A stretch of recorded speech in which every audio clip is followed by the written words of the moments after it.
Semakin saya mempersiapkan, semakin saya menyadari bahwa banyak sekali ya blind spots, hal-hal yang sulit sekali untuk diputuskan sebenarnya. Tetapi yang saya akan bagikan kepada Anda hari ini adalah sesuatu yang minimal itu starter ya. Kita mau gumulkan mulai dari mana. Nah, itu paling tidak seperti itu dulu. Jadi tema yang diberikan kita adalah once saved, always saved. Kerennya itu adalah apakah keselamatan itu bisa hilang? Apakah sekali selamat tetap selamat? Kalau demikian, jadi keselamatan itu berdasarkan siapa, usaha siapa, dan lain-lain. Oke? Nah, teman-teman, mari kita setuju bersama nih. Sistem teologi berbeda akan memberikan penjelasan dan penghayatan berbeda. Yang saya maksud penghayatan ini bukan cuma feeling ya, tetapi kehidupan yang dihasilkan dari pemahaman itu ya. Jadi sistem teologi berbeda akan menghasilkan penjelasan dan penghayatan berbeda. Bagi orang-orang yang percaya keselamatan bisa hilang, mereka akan menjelaskan um, doktrin ini atau topik ini, pertanyaan ini juga dengan cara yang berbeda ya. Dan penghayatan mereka, kehidupan sehari-hari mereka juga akan berbeda pula ya. Tidak harus sesat, tidak harus berbahaya, tidak harus perusak gitu ya, tapi berbeda ya. Kita coba berpikir positif sedikit. Jadi pertanyaan mengenai apakah sekali selamat tetap selamat, apakah keselamatan bisa hilang, bagaimana dengan orang yang murtad, ini bukan pertanyaan-pertanyaan sederhana yang bisa diselesaikan hanya dengan mengutip ayat-ayat Alkitab tertentu. Karena semua varian pandangan itu juga menggunakan Alkitab, teman-teman. Cuma mereka mengertinya berbeda. Maka saya di sini tidak akan menghabiskan banyak waktu untuk membahas satu persatu ayat yang dipakai dan membagikan perbedaan-perbedaan tafsir dari ayat tersebut, karena itu tentu butuh waktu yang jauh lebih lama daripada sekadar 2 sesi ya pada malam hari ini. Tetapi saya akan bagikan kepada rekan-rekan sekalian sistem teologi di balik pandangan-pandangan yang berbeda itu.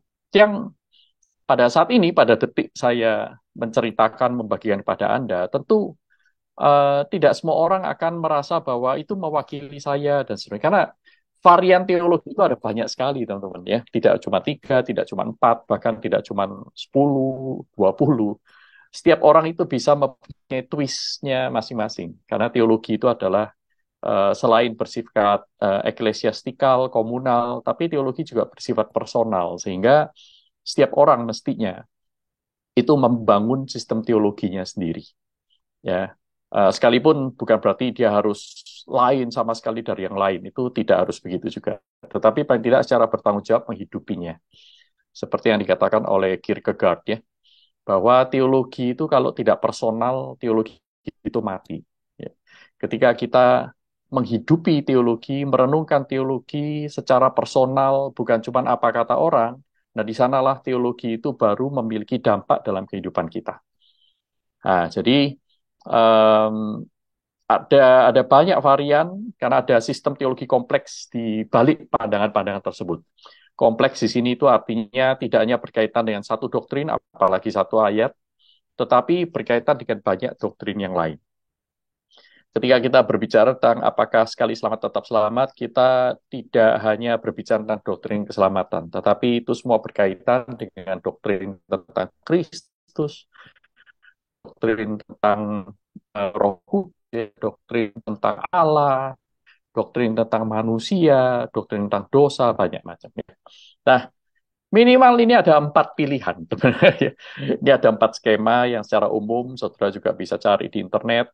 Nah, menurut saya kok ini gambaran ini cukup membantu ya. Sekalipun sebenarnya tidak persis saklek seperti ini, ya misalnya plagian atau liberal, mereka belum tentu persis seperti ini. Ada varian-variannya ya. Demikian pula Roman Katolik ya. Arminian itu punya variasi-variasinya, Reform, Calvinistik itu juga punya variasinya. Tetapi ini memberikan representasi beberapa aliran-aliran yang besar. Nah, itu maksud saya. Saya tidak berusaha untuk mengunci hanya ada 4 varian, tetapi ini sebagai contoh ya. Saudara misalnya pelagian atau liberal, ordo salutis, manusia di sebelah kiri itu selalu berada dalam kondisi innocence ya. Bahkan selama manusia jatuh dalam dosa, manusia tetap berada dihadapkan pada pilihan mau melakukan perbuatan baik atau melakukan perbuatan jahat, melawan Tuhan atau mengikut Tuhan. Kalau dia mengikut Tuhan, dia naik di sebelah atas, ya, dia ada di sebelah atas, dan kalau dia melakukan hal yang buruk, dia berada di bawah. Nah, kalau dia terus-menerus di bawah sampai dia mati, maka dia akan mendapatkan hukuman kekal. Di sana tertulis eternal damnation, ya. Tapi kalau dia itu waktu waktu hidup ya sampai mati itu berada di atas, nah dia akan dimuliakan oleh Allah, mendapatkan keselamatan yang kekal, kira-kira gitu.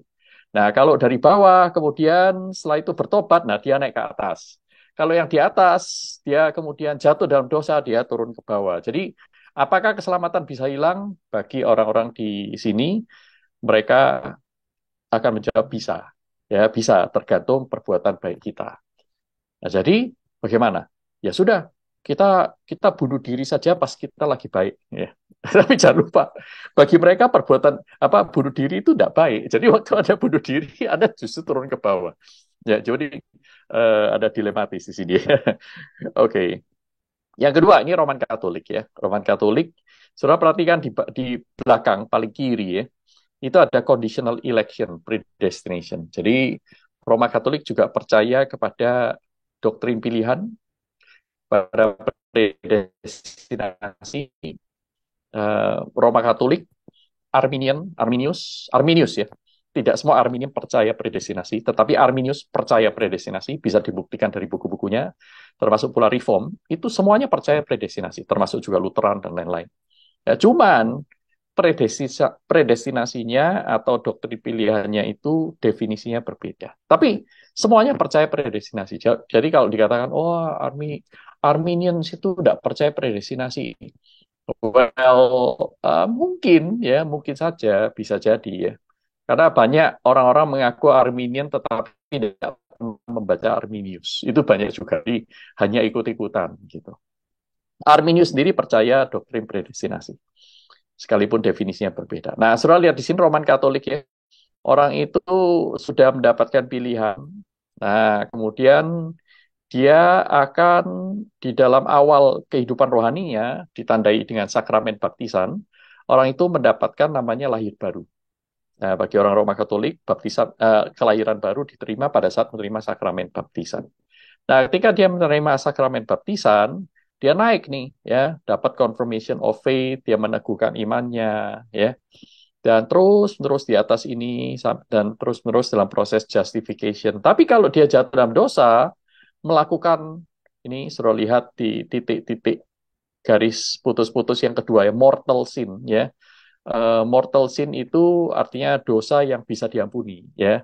Dia turun ke bawah, ya. Lalu kemudian kalau dia bertobat lagi, dia mengaku dan mendapatkan sakramen pengakuan dosa, itu confession and penance, ya, sakramen penance, dia naik lagi di atas.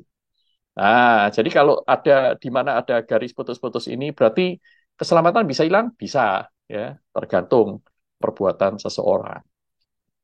Ini Roma Katolik. Secara umum, secara gampangnya, ya. Nah, kemudian Arminian. Arminian ini juga mirip dengan Roma Katolik itu.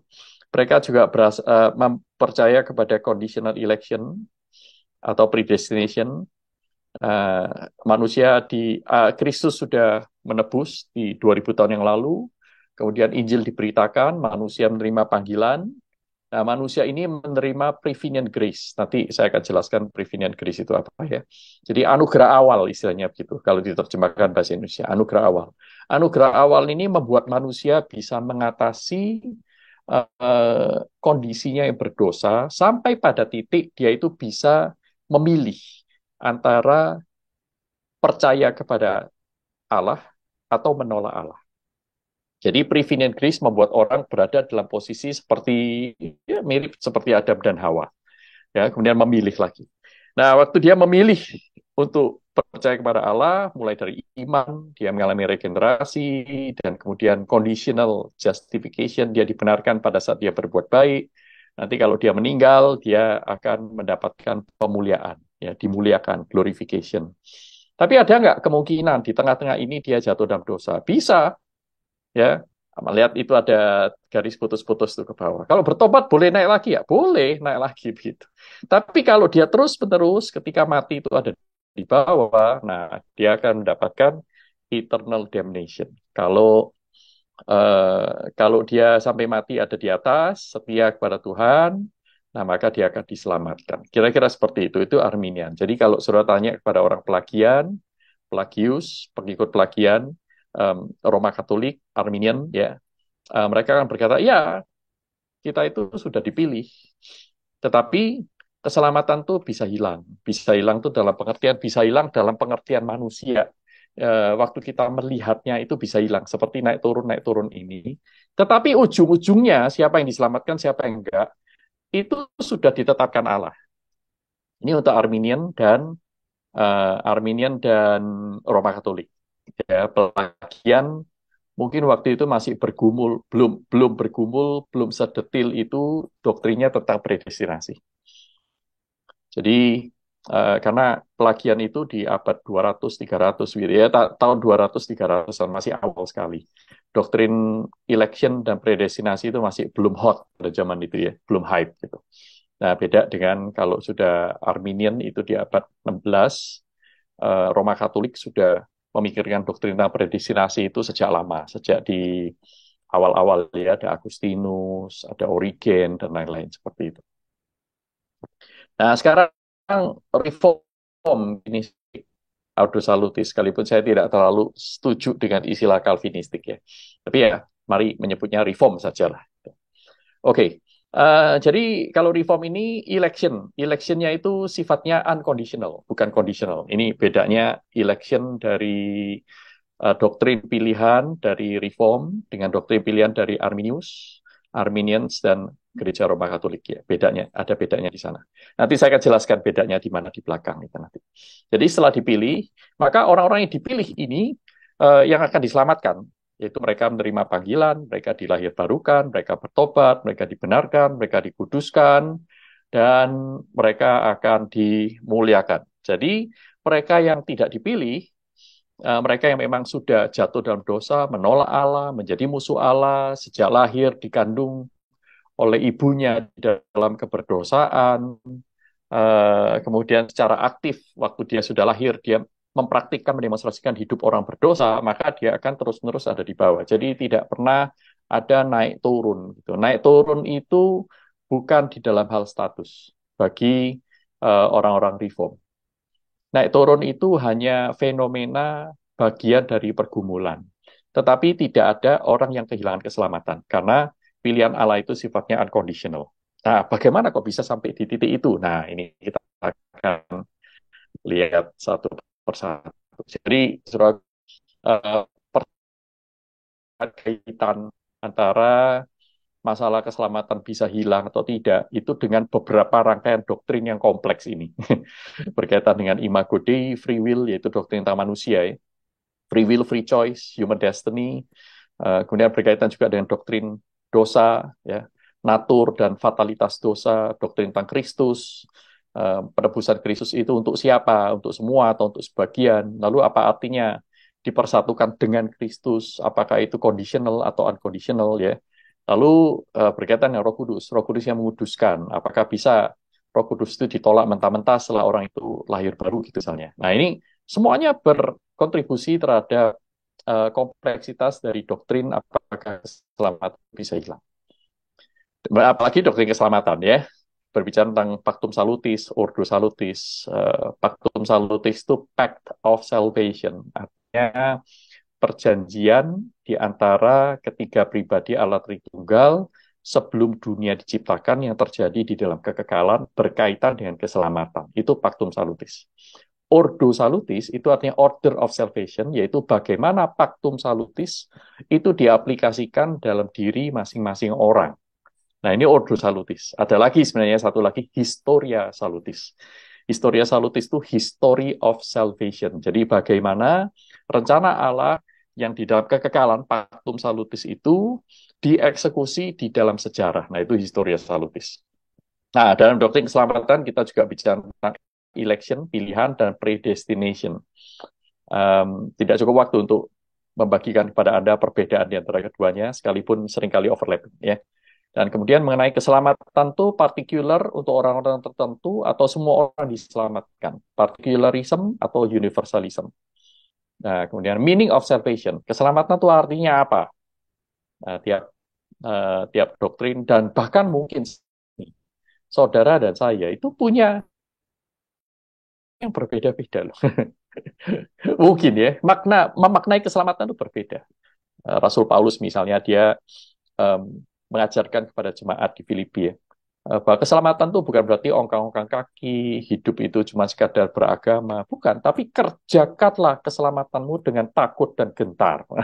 Seperti itu. Aku bukan orang yang sembarangan berlari, tapi aku berlari mengarahkan pada tujuan. Ya. Segala sesuatu kuanggap sampah karena aku mengenal Kristus. Ini yang di Paulus maksud dengan mengerjakan keselamatan, karena dia tahu keselamatan itu artinya itu.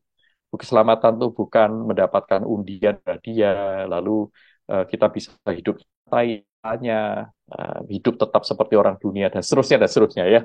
Lalu good works ya. Apa peran perbuatan baik?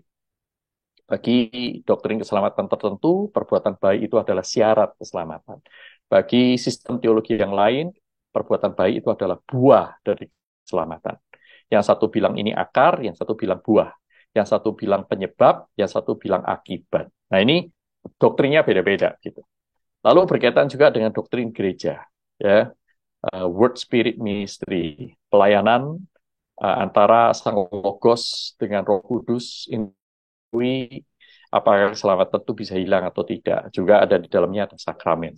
Ya, khususnya ketika kita bicara tentang gereja Roma Katolik. Tapi sekali lagi teman-teman, ini bukan doktrin yang sederhana, tetapi sangat-sangat kompleks. Nah, mari kita lihat satu persatu building blocks ya, building blocks untuk membangun doktrin. Jadi doktrin itu dibangun dari sistem teologi. Dalam sistem teologi itu ada building blocks. Ada beberapa ya, saya tidak mungkin menceritakan semuanya. Saya ini ya bagikan beberapa saja, mungkin 4 building blocks ya, yang berkaitan erat dengan isu keselamatan bisa hilang atau tidak. Yang pertama, masalah election dan predestination. Nah, ada 2 pilihan yang ada. Bagi orang yang percaya kepada election dan predestination, ada 2 sistem, 2 pilihan pengajaran. Yang pertama itu conditional election, God knowledge, dan ini antara God's foreknowledge dengan human free will, yang berada di kubu ini, sekalipun mereka belum tentu persis sama mendefinisikannya, tetapi secara garis besar sama-sama conditional. Itu adalah Plagius, semi-Plagianism, Roman Catholicism, Arminianism. Ya, itu ada di kubu ini, conditional election. Artinya apa sih? Secara sederhana itu artinya bahwa Allah dalam kedaulatannya memilih mereka yang Allah tahu sebelumnya akan memilih untuk percaya kepada Injil keselamatan Allah. Jadi siapa yang memilih keselamatan Allah itu? Manusia. Nah, jadi apa hubungannya dengan Allah menetapkan? Allah menetapkan mereka yang Allah itu tahu bakal memilih Injil. Seperti itu. Nah, Allah tahu orang ini nanti bakal diselamatkan, maka Allah pilih. Nah, jadi pemilihannya berdasarkan apa? Conditional. Berdasarkan apa? Berdasarkan pengetahuan Allah sebelum sesuatu itu terjadi. Kan Allah Maha tahu. Nah, karena Allah Maha tahu, Allah memilih nggak mungkin keliru. Allah memilih mereka yang nanti pasti akan memilih Allah. Allah juga akan memilih mereka, sekalipun di dunia ini kelihatannya tidak memilih Allah, tapi nanti ujung-ujungnya bertobat. Nah, ini juga Allah pilih nih. Jadi, apakah keselamatan bisa hilang? Di satu sisi secara fenomena kelihatan bisa hilang, tetapi kalau berdasarkan election, sebenarnya tidak pernah salah. Allah itu tidak pernah salah. Jadi, Allah akan menyelamatkan mereka yang Allah tahu, mereka memilih keselamatan. Oke. Nah, berikutnya, unconditional election. Ini dari Agustinus, Lutheranism, Reform, ya. Berkaitan dengan interplay antara God's sovereign decree dan human free will. Jadi, election dan predestination, bagi unconditional election, sekalipun manusia pasif, tetapi bukan berarti human free will atau kehendak bebas manusia itu tidak punya peran. Nanti kita akan masuk di sana ya. Jadi, Unconditional election itu seperti apa sih? Penjelasannya yang sederhana itu seperti ini. Allah dalam kedaulatannya memilih, electing ya, electing memilih mereka yang Allah kehendaki untuk selamatkan. Berdasarkan siapa? Berdasarkan Allah, kehendak Allah. Nah, dari sana karena Allah sudah memilih, maka Allah tahu siapa yang akan memilih dia dan menetapkan mereka bagaimana mereka bisa menerima keselamatan. Sebelumnya, karena ini terjadi sebelum kekekalan, mereka akan memilih untuk percaya kepada Injil keselamatan Allah. Jadi Allah memilih dulu di antara manusia yang berdosa, dan kemudian Allah menetapkan caranya bagaimana orang-orang tersebut akhirnya bisa menerima keselamatan oleh karena cara kerja Allah. Jadi Allah yang menetapkan. Nah, oke, kira-kira seperti itu. Nanti human free will-nya saya simpan di belakang ya, karena nanti ada penjelasannya lagi. Nah, ini misalnya Westminster Confession of Faith, chapter 3, artikel yang kelima. Contoh ini. Nah, ini salah satu dokumen teologi reform yang menjelaskan tentang hal itu. Ini menjadi standar ya, karena Confession of Faith berarti ini menjadi standar dari gereja-gereja.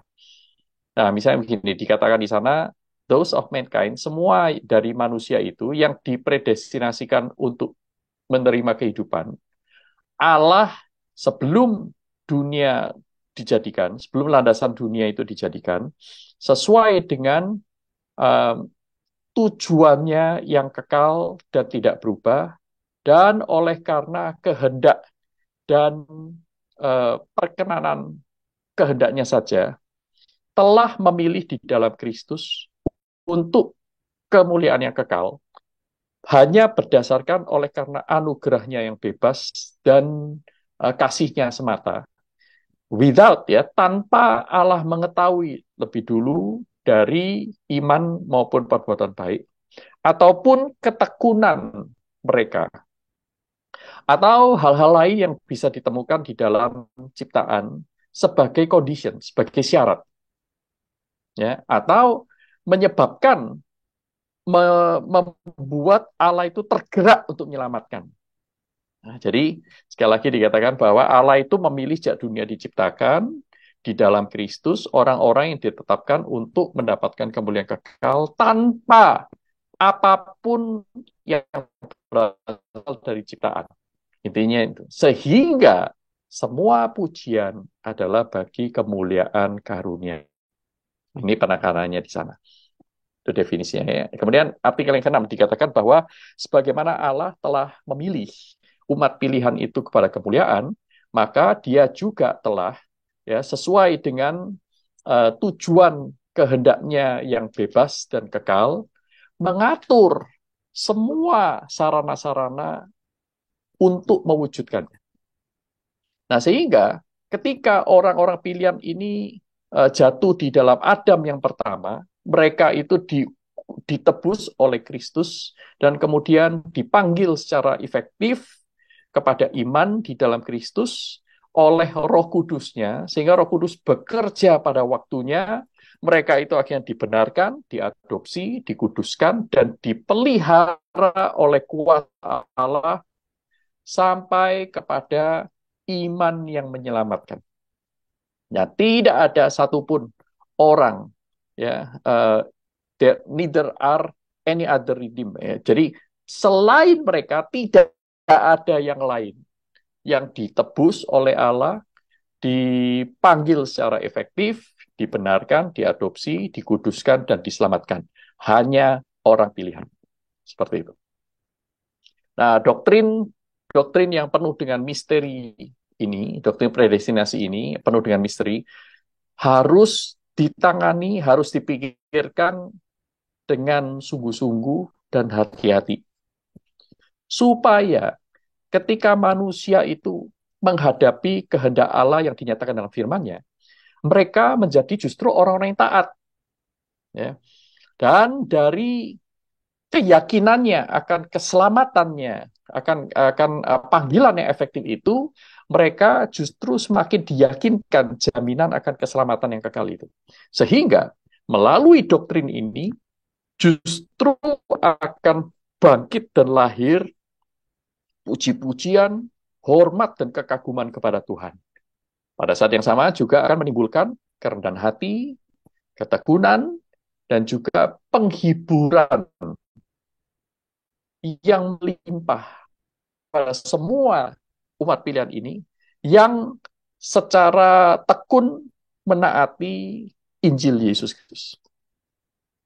Nah, jadi ini untuk merespons sebuah kekhawatiran bahwa kalau keselamatan ditetapkan oleh Allah, jadi ya sudah kita jadi orang malas-malasan saja, tidak usah memberitakan Injil dan seterusnya. Nah, Westminster ini menjawab, justru kalau orang itu diselamatkan, dia akan semakin rendah hati, dia akan tahu bahwa tidak ada satupun dari diriku yang baik untuk mendapatkan anugerah Allah yang begitu besar.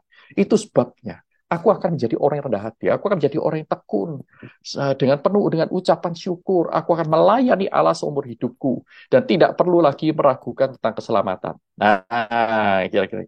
Jadi, tidak meragukan tentang keselamatan bukan dijadikan alasan untuk hidup malas, tetapi justru diberikan untuk hidup habis-habisan untuk kemuliaan Tuhan. Bukan supaya diselamatkan, tapi justru karena keselamatan itu begitu berharga, dia tidak mau menyia-nyiakannya. Nah, kira-kira begitu. Ya. Nah, berikutnya, building blocks yang kedua, object of election. Jadi siapa yang diselamatkan ini? Siapa yang dipilih oleh Allah? Nah, kalau ada dua macam um, aliran yang besar, posisi yang besar dalam object of election. Yang pertama adalah universalism. Universalism percaya bahwa semua orang itu diselamatkan. Ya, kalau semua orang diselamatkan berarti semua orang dipilih. Seperti itu. Nah, ini di bapak-bapak gereja yang di antara bapak-bapak gereja yang terkenal itu Origen, teman-teman. Nah, sementara di abad modern, Karl Barth ini sampai sekarang masih diperdebatkan. Maka saya berikan tanda tanya, jangan menuduh saya menuduh Karl Barth ya. Maka saya tulis tanda tanya di sana. Karena sampai sekarang para para scholar tentang Karl Barth, para ahli Karl Barth ini masih memperdebatkan. Karena kadang-kadang Karl Barth itu berbicara tentang universalism, kadang-kadang dia menolaknya. Jadi agak ambigu dalam hal ini. Nah, sementara yang lain, ya, Pelagius, semi-Pelagianism, Roma, Arminian, Agustinus, Lutheran, Reform itu berada di posisi yang sama, bahwa tidak semua orang itu diselamatkan pada akhirnya, karena tidak semua orang dipilih. Oke, okay? Jadi yang berkata tidak semua orang dipilih itu bukan cuma Reform, ya, tapi bahkan Roma Katolik, Lutheran, bahkan yang Pelagius dan semi-Pelagius juga bicara begitu, ya. Karena mereka tetap percaya karena keadilan Allah, maka orang-orang yang menolak Allah seumur hidup mereka juga tidak akan diselamatkan. Kira-kira seperti itu. Nah, sekarang yang ketiga berkaitan dengan dosa, teman-teman. Pelagianisme percaya bahwa dosa asal itu tidak ada. Manusia itu lahir selalu sempurna. Dosa itu menjalar lewat imitasi. Jadi kalau ada seseorang itu berdosa, pasti karena dia meniru orang lain. Pasti karena itu pengaruh dari kultur dan nurture atau didikan keluarganya gitu. Nah, tetapi orang-orang seperti itu dengan kekuatannya sendiri dia bisa berubah menjadi orang yang baik karena apa? Dosa itu tidak pernah mengubah natur manusia. Jadi bagi Pelagius dan orang-orang yang percaya kepada Pelagius ini, para pelagian, ya, sehingga tidak perlu anugerah khusus, internal grace, apalagi Kristus harus datang dan mati untuk menebus dosa manusia itu tidak perlu, karena manusia mampu menentukan sendiri mana yang baik dan mana yang tidak. Nah, sementara aliran yang di tengah ini semi pelagian, Molinis Roman Katolik, saya sebut Molinis ini dari Molina, ya, ya dari Molina. Saudaraku, itu seorang pastor Katolik di abad pertengahan yang sangat-sangat terkenal di dalam masalah uh, relasi dengan free will dan knowledge of God itu tadi. Tapi ya, catat hasilnya ya Molina ya. Saudara nanti bisa cari ya. Louis Molina namanya ya. Arminius ini sangat-sangat dipengaruhi oleh Molina ya, dan Arminians dipengaruhi oleh Arminius. Mereka percaya bahwa tidak ada dosa asal. Yang ada itu bahwa sakit asal ada, sakit ya, tapi tidak ada dosa asal. Yang ada adalah penyakit moral. Manusia itu cenderung berbuat jahat. Cenderungnya berbuat jahat karena apa? Moralitasnya sakit. Nah, penyakit ini diselesaikan dengan prevenient grace, ya, dengan anugerah awal yang Allah berikan lewat kematian Kristus. Nah, jadi kematian Kristus menyediakan prevenient grace yang dibagikan kepada semua orang.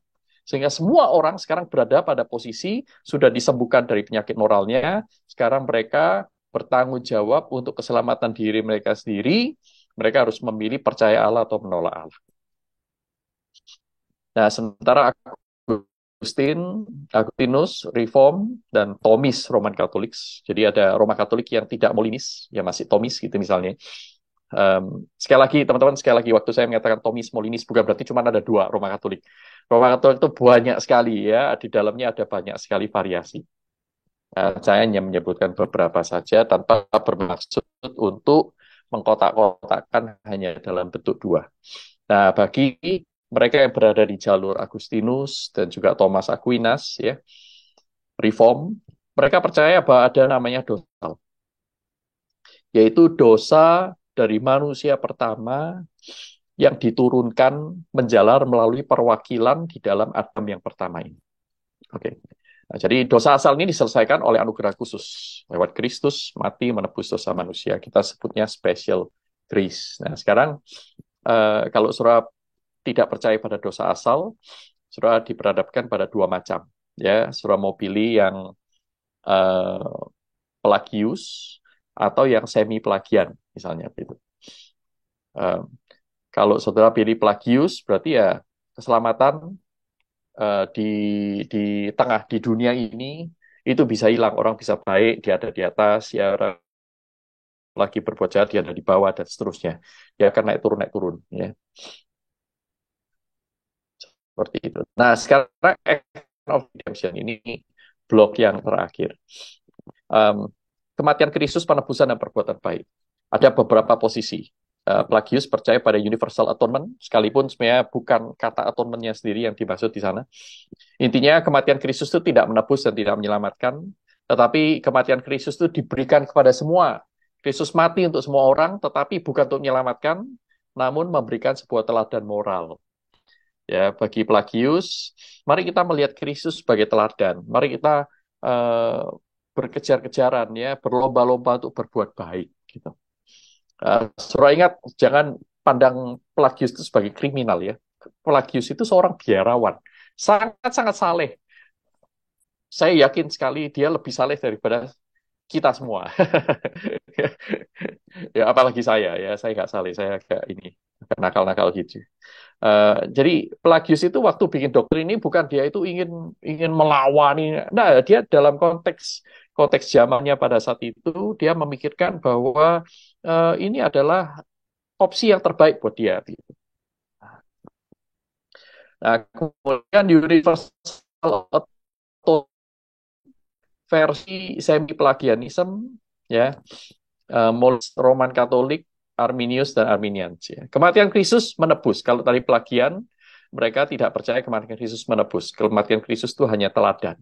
Tapi kalau versi Universal Atonement versi yang di tengah ini, saudaraku, itu Kristus menebus. Tetapi penebusan Kristus hanya memberikan kemungkinan seseorang itu diselamatkan.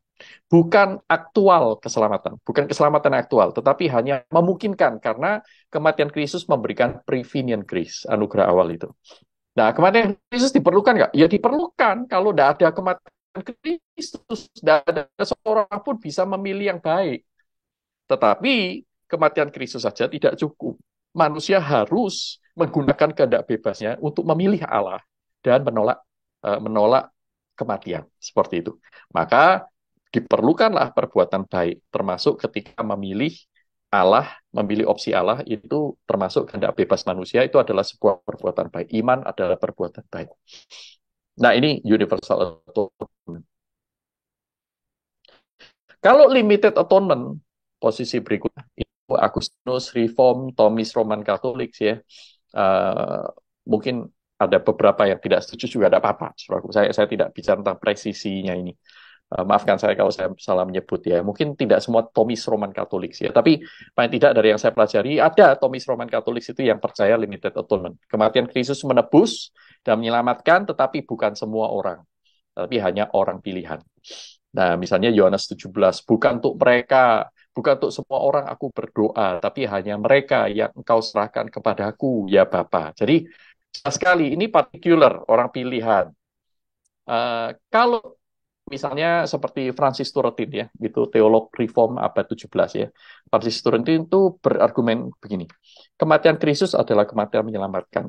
Kalau Kristus mati untuk semua, maka niscaya mestinya semua orang diselamatkan. Tetapi karena tidak semua orang diselamatkan, berarti kematian Kristus bukan untuk semua orang. Nah, kira-kira seperti itu argumennya. Kematian Kristus itu perlu dan cukup untuk keselamatan. Perbuatan baik itu bukan akar atau penyebab keselamatan, tetapi buah atau akibat. Oh, ternyata ada building blocks kelima. Ya, jadi ada makna keselamatan. Nah, kalau kita lihat kekristenan dengan agama-agama yang lain, Bavinck paling tidak percaya skema ini. Gitu. Ini skema saya bikin, tetapi dari rangkuman dari apa yang saya baca dari Herman Bavinck, teman-teman. Jadi agama dan kepercayaan dunia itu menitik beratkan pada perbuatan baik menjadi penentu seseorang itu diselamatkan. Sekalipun makna keselamatan tiap agama lain-lain ya, teman-teman ya. Buddha punya makna keselamatan berbeda, Hindu punya makna keselamatan berbeda. Malah ada agama dan kepercayaan yang tidak menggunakan kata keselamatan sama sekali. Jadi, tapi paling tidak kita lihat ada menekanan pada perbuatan baik, autosoterik ya, diselamatkan oleh perbuatan diri sendiri. Sementara Kristen itu ke arah God soterik, bukan autosoterik, God soterik. Allah yang menyelamatkan. Maka kita menyebut Yesus sebagai juru selamat. Ya, nama Yesus itu sendiri adalah Yahweh saves. Jadi Allah menyelamatkan. Nah, tetapi di dalam kekristenan sendiri itu juga ada kubu-kubu. Ya, ada kecenderungan-kecenderungan. Semakin saudara ke kiri, semakin menekankan perbuatan baik. Ini rangkuman dari yang tadi kita lihat ya. Semi pelagiannya ada di tengah-tengah ya. Sementara Agustinus itu berada di kanan ya. God soteriknya sangat-sangat God soterik seperti itu. Kedaulatan Allah, pekerjaan Allah, mutlak dan seterusnya. Nah, penjelasan singkat Pelagius ya. Keselamatan tidak hanya ada dalam Kristus, bisa juga dicapai manusia dengan mengikuti hukum moral dan hukum positif. Manusia mampu berbuat baik,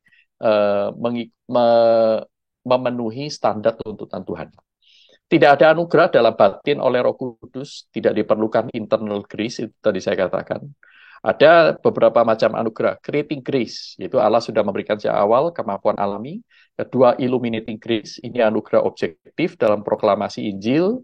Injil tetap diberitakan, tetapi illuminating membuat manusia itu mengerti perbuatan baik seperti apa, Kristus sebagai teladan. Dan saving grace itu anugerah pengampunan dosa dan keselamatan yang diberikan kepada mereka yang percaya dan memilih Kristus. Akan diberikan saving grace. Yang nggak pilih ya sudah, gitu. Nggak diselamatkan. Nah, anugerah di atas ini hanya bersifat sebagai bantuan kepada manusia, bukan efficacious, bukan effectual, atau irresistible grace. Ini Pelagius. Semi pelagian, keselamatan hanya ada dalam Kristus dengan mengikuti perbuatan baik sesuai dengan hukum Allah. Jadi kondisi manusia itu sakit, lemah rohani, bukan mati rohani. Nah, maka anugerah yang diberikan prevenient grace ini diperlukan hanya untuk menolong manusia memilih yang baik dan benar. Kalau tidak ada prevenient grace, maka manusia tidak bisa memilih karena manusia sakit. Sama seperti kita kalau lagi sakit, sakit rohani, kita itu mau pelayanan nggak mau baca Alkitab males, ya, eh, berdoa juga tidak kepengen. Nah, ini kita sakit rohani. Jadi kalau disuruh milih, pasti milih yang jelek. Ya, bagi semi pelagian, ya termasuk di dalamnya itu Arminius dan Arminians, mereka percaya prevenient grace ini menolong kita. Nah, anugerah dan kehendak bebas manusia itu bekerja sama. Allah memberikan prevenient grace, maka ketika kita memilih prevenient grace, maka Allah memberikan grace lagi yang lain, dan seterusnya, dan seterusnya. Manusia bekerja sama menjadi semakin lama semakin baik. Nah, Allah menolong mereka yang menolong diri sendiri. Kita sering dengar ini ya. God will help those who help themselves. Ya.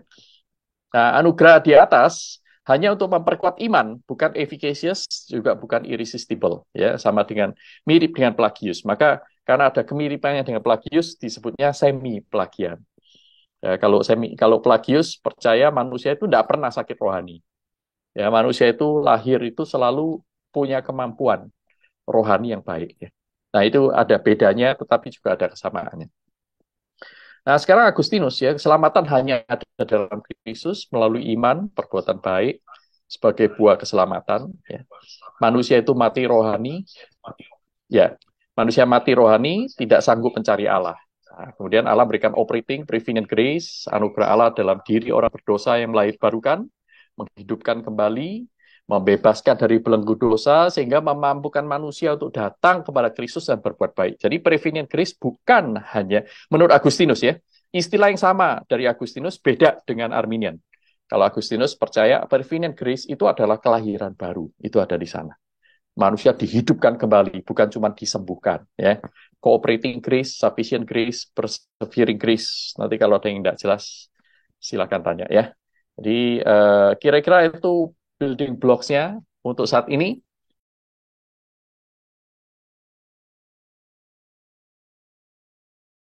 Oke, teman-teman kita kembalikan ya. Jadi itu beberapa building blocks ya.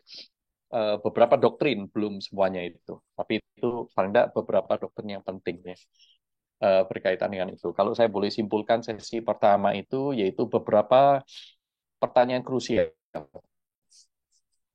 Kita perlu ambil posisi dari beberapa pertanyaan ini untuk saudara kembali bisa menjawab dengan lebih konsisten daripada sebelumnya, yaitu apakah keselamatan itu bisa hilang atau tidak. Apapun posisi Anda, kalau Anda berkata bahwa keselamatan bisa hilang, ya Anda harus punya jawaban-jawaban terhadap hal ini. Ya, saya bacakan saja listnya ya. 5 pertanyaan ini. Pertama, seberapa parah sih kerusakan manusia akibat dosa itu? Kalau Pelagius percaya bahwa tidak sedemikian parah, manusia masih bisa. Nah, kalau di tengah-tengah semi-Pelagian dan Arminianisme itu percaya bahwa eh, parsial depravity-nya. Kerusakannya ada, tapi hanya kecenderungan untuk berdosa, bukan kematian rohani. Jadi manusia sebenarnya sama seperti orang sakit itu, ya, masih bisa kemungkinan untuk memilih Allah, tapi perlu dorongan, perlu prevenient grace gitu misalnya. Yang kedua, mampukah manusia mempertahankan keselamatannya dengan kekuatan sendiri? Mampukah manusia ya? Apakah prevenient cukup? Prevenient grace nanti ketambah lagi cooperating grace dan lain-lain ya. Ada banyak macam. Tapi bisa nggak dengan kekuatan sendiri? Kalau Pelagius bilang bisa. Kalau semi-Pelagian dan Arminians, mereka bilang uh, bisa tapi butuh anugerah. Maka ada kerjasama antara anugerah Allah dan kekuatan manusia dengan kehendak bebas manusia. Nah, kalau Agustinus dan Reform itu percaya bahwa tidak bisa. Manusia tidak bisa menyelamatkan kekuatannya sendiri. Jadi sebenarnya kalau dibilang mana lebih realistis, kalau kita mau jujur, teologi reform itu justru percaya manusia itu tidak mampu. Kehendak bebas kita itu mungkin mengacu pada Roma pasal 7 ya. Di sana Paulus berkata bahkan setelah kita diselamatkan pun Paulus masih bergumul. Apa yang aku anggap baik, tapi bukan itu yang aku lakukan. Itu kalau menurut kekuatan manusia sendiri. Maka perlu Roh Kudus ya, perlu gereja, perlu firman dan seterusnya. Nah, pertanyaan ketiga adalah apakah kematian Kristus menyelamatkan atau sekadar memberi kemungkinan keselamatan? Seperti itu. Apakah kematian Kristus hanya untuk memberikan prevenient grace? Keselamatan Kristus itu untuk semua orang atau untuk sebagian saja? Nah, ini sendiri sebenarnya perdebatannya banyak ya.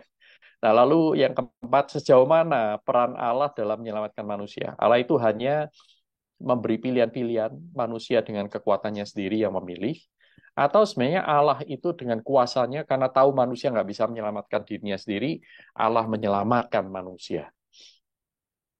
Seperti itu. Berikutnya adalah siapa penentu final keselamatan manusia? Siapa yang memberikan final word tentang keselamatan? Apakah kehendak bebas manusia atau kehendak Allah yang mencerahkan kehendak bebas manusia? Atau kehendak Allah tetapi tergantung persetujuan oleh kehendak bebas manusia? Jadi sifatnya monergistik dari Allah atau sinergistik kerjasama. Kalau monergistik, di mana kebebasan manusia itu berperan? Apakah Allah overriding, overruling ya, meniadakan kehendak bebas? Bagaimana penjelasannya? Nah, itu ada sendiri nanti ya. Atau sinergistik. Ya. Allah manusia atau kerjasama Allah manusia. Nah, saudara, ini 5 pertanyaan saudara harus jawab sebelum saudara bisa menentukan dengan lebih bertanggung jawab, dengan lebih konsisten tentunya ya. Jadi sebenarnya keselamatan itu bisa bilang apa enggak sih gitu. Kompleks ya teman-teman ya. Maka yang saya katakan di depan ternyata tidak sederhana. Nah, sekarang kita bicara tentang ini ya, perseverance and apostasy. Tentang ketekunan orang percaya dan murtad. Nah, saya mau tidak mau untuk sesi kedua ini, saya akan langsung masuk ke dalam pandangan reform tentang ketekunan orang percaya. Ya. Ketekunan orang percaya, menurut definisi reform, itu bukan kemampuan manusia, tetapi karya berkesinambungan, yaitu continuing work of the Holy Spirit di dalam diri orang percaya. Ini perhatikan ya, jadi ketekunan orang percaya memang perseverance of the saints, dalam bahasa Inggris, ya bahasa Indonesia, ketekunan orang percaya seolah-olah manusia yang menjadi subjek dari doktrin ini, tapi sebenarnya tidak. Ya, jadi ketekunan orang percaya itu adalah karya Roh Kudus yang berkesinambungan dalam diri orang percaya yang dengannya melalui karya ini, karya yang sudah dimulai Allah di dalam hati orang berdosa, itu akan dibawa sampai kepada kegenapannya, kesudahannya, sampai kepada keselamatan. Nah, ketekunan orang percaya ini juga adalah sebuah gift, God's gift, through the work of the Holy Spirit. Pemberian Allah. God preserves, the elect persevere. Allah memelihara, orang pilihan tekun. Nah, penekanannya itu pada kesetiaan Allah, bukan kemampuan manusia untuk setia kepada Allah. Kepada kemampuan Allah memegang tangan kita, bukan kemampuan kita memegang tangan Allah. Kehendak Allah itu sebagai penentu satu-satunya keselamatan, bukan kehendak manusia, teman-teman. Tetapi bukan berarti meniadakan kehendak manusia. Saya sengaja leave it here ya, biarin di sini agak ngambang-ngambang dikit. Saya berharap saudara nanti bertanya. Nah, apakah mungkin orang percaya, orang pilihan Allah itu jatuh ke dalam dosa? Mungkin jatuh dalam dosa, tetapi tidak pernah jatuh keluar dari anugerah Allah. Maka kalau tadi saudara melihat skema itu ya, dia jatuh-jatuh tetap di atas, tidak pernah turun status. Anak Allah sekali diadopsi tidak pernah dibuang oleh Allah. Sekali adopsi tetap menjadi anak Allah, tidak pernah dibuang. Nanti kalau tobat diterima lagi, kalau menolak dibuang lagi, tobat. Waduh, kalau yang seperti itu kita bisa berubah KTP berkali-kali dalam seumur hidup ya. Kalau diibaratkan dengan KTP. Nah, saudara perhatikan dalam Westminster Confession of Faith, chapter 17, artikel pertama ini ya, mengatakan demikian. Mereka yang Allah sudah terima di dalam kasihnya, ya, in His beloved, ya, di dalam Kristus kasihnya, itu secara efektif dipanggil, secara efektif dikuduskan oleh Roh Kudus, tidak bisa secara total ataupun secara final itu jatuh keluar dari state of grace, ya, status anugerah. Tetapi dengan pasti akan tekun sampai kepada akhirnya, yaitu dia akan diselamatkan secara kekal. Seperti itu. Nah, dukungan eksplisit Alkitab. Sekalipun sistem teologi yang lain akan menjelaskan ayat-ayat ini secara berbeda. Ya, tetapi saya menjelaskan minimal itu dari teologi reform, teman-teman. Saya tidak bicara mana benar, mana salah.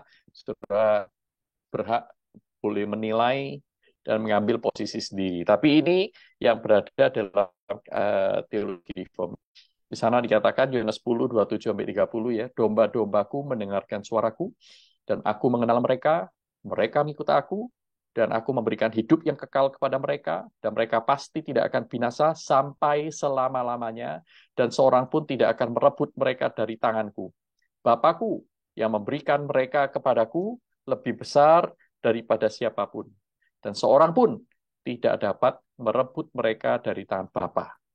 Aku dan Bapa adalah satu. Bayangkan ya, tidak seorang pun tidak akan merebut mereka dari tanganku. Kemudian berikutnya, seorang pun tidak dapat merebut mereka dari tangan Bapa. Aku dan Bapa adalah satu. Menjaga keselamatan. Luar biasa. Ya. 2 Tesalonika 3 ayat 3. Tetapi Tuhan adalah setia, Ia akan menguatkan hatimu dan memelihara kamu terhadap yang jahat. Tuhan yang setia. Tuhan tahu kita tidak setia, tetapi ketidaksetiaan kita tidak pernah mengubah kesetiaan Tuhan. Pada saat kita tidak setia, Allah tetap setia. 2 Timotius 1 ayat 12. Itulah sebabnya aku menderita semuanya ini, tapi aku tidak malu, karena aku tahu kepada siapa aku percaya dan aku yakin bahwa Dia berkuasa memeliharakan apa yang telah dipercayakannya kepadaku hingga pada hari Tuhan. Jadi dia akan terus dipelihara oleh Tuhan, imannya, pelayanannya, kasihnya. Sekalipun mungkin di tengah-tengah proses itu tidak smooth, orang bisa jatuh bangun, tetapi Tuhan akan terus jaga. Tidak sampai fall away from the state of grace. Tidak sampai keluar dari status menerima anugerah. Berikutnya, Roma 11 ayat 29. Sebab Allah tidak menyesali kasih karunia dan panggilannya. Allah tidak pernah menyesali kasih karunia dan panggilan yang sudah Ia berikan kepada orang-orang pilihan, teman-teman. Saudara masih ingat ya dalam Roma pasal 8 itu. Jadi siapa yang bisa memisahkan kita dari kasih Allah? Peperangankah? Sakit penyakitkah? Dosa-dosa kita kah? Enggak. Kalau Kristus sudah menjadi pembela kita, siapa yang akan sanggup melawan kita? Nah, itu pernyataan dari Paulus di surat Roma di pasal yang lain.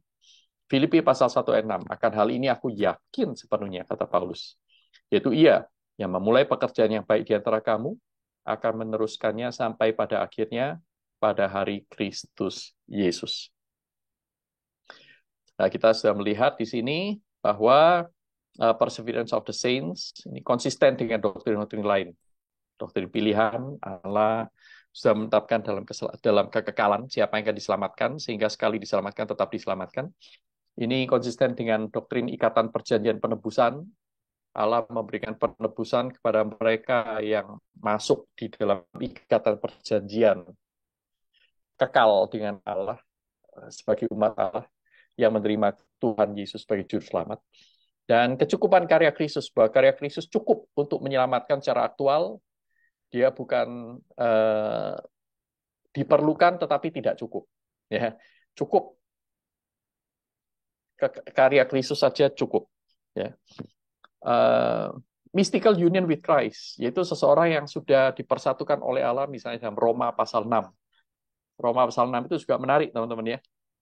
Di sana Paulus berhadapan dengan orang-orang yang dalam pikiran imajiner Paulus, mereka berkata, wah, kalau saya diselamatkan, semakin besar dosa saya, semakin besar anugerah Tuhan, ya sudah, saya bertekun dalam dosa saja, supaya anugerah Tuhan semakin banyak, dan Tuhan semakin ditinggikan. Nah, Paulus bilang, sekali-kali tidak. Kenapa kamu kalau sudah diselamatkan itu tidak mungkin berkanjang dalam dosa? Paulus berkata satu, karena kamu sudah dibaptis ke dalam Kristus. Nah ini mystical union with Christ. Kamu sudah dipersatukan dengan Kristus. Mana mungkin orang yang dipersatukan dengan Kristus itu bisa enjoy dengan dosanya? Mana mungkin orang yang sudah dipersatukan dengan Kristus itu berdosa dengan sensasi yang sama seperti sebelum Kristus bersama dengan dia? Nah itu argumentasi Paulus, bukan argumentasi teolog. Teolog biasa. Argumentasi Paulus, Roma pasal 6 ayat 1 sampai 11 kalau tidak salah ya. Karya Roh Kudus dalam hati orang percaya. Roh Kudus itu tidak pernah keluar masuk. Paulus menyebut Roh Kudus, tubuh kita itu adalah bait Roh Kudus. Gitu.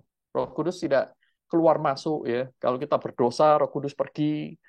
Nanti kalau kita bertobat, Roh Kudus masuk lagi, nggak begitu. Justru yang membuat kita bertobat itu karena Roh Kudus itu setia kepada kita. Termasuk juga yang doktrin jaminan keselamatan. Bahwa keselamatan yang diberikan kepada kita itu keselamatan kekal, bukan keselamatan temporal, bukan keselamatan yang conditional, tetapi keselamatan yang unconditional, keselamatan yang kekal, dijamin oleh darah Yesus Kristus. Dalam surat Efesus dikatakan bahwa Roh Kudus itu sudah dimeteraikan ke dalam hati orang-orang yang sudah dipilih oleh Allah berdasarkan kerelaan dan kehendaknya. Sehingga manusia nanti suatu saat nanti akan berhadapan muka dengan Tuhan. Efesus pasal 1. Kalau sudah baca juga Roma pasal 8 ayat 29 sampai 30 ya. Mereka yang sudah dipilih oleh Allah, mereka juga akan ditetapkan, mereka dipanggil, mereka dibenarkan dan mereka dimuliakan. Mereka subjeknya yang sama. Paulus tidak berkata mereka yang ditetapkan, beberapa di antara mereka nanti akan di, dipanggil, beberapa lagi yang menerima dan tidak menolak mereka akan dibenarkan, dari yang dibenarkan yang nanti setia mereka tidak ada, ya. Tapi mereka yang sama, objek yang sama. Mereka ini akan menerima anugerah Allah satu paket sampai pada keselamatan kekal. Nah, ini reform view, teman-teman. Lalu bagaimana dengan orang murtad? Apakah Alkitab itu mencatat orang-orang murtad? Pertama, sudah melihat orang-orang Israel itu orang-orang murtad. Roma 9 ayat 6 sampai 8 misalnya. Di sana disebutkan, akan tetapi firman Allah tidak mungkin gagal. Sebab tidak semua orang yang berasal dari Israel adalah orang Israel. Dan juga tidak semua yang terhitung keturunan Abraham adalah anak Abraham. Tetapi yang berasal dari Ishak yang akan disebut keturunan. Artinya bukan anak-anak menurut daging adalah anak-anak Allah, tetapi anak-anak perjanjian yang disebut keturunan yang benar. Berikutnya, 1 Yohanes 2 ayat 1 sampai 1 Yohanes 2 ayat 19. Rasul Yohanes menyebutkan, ada orang-orang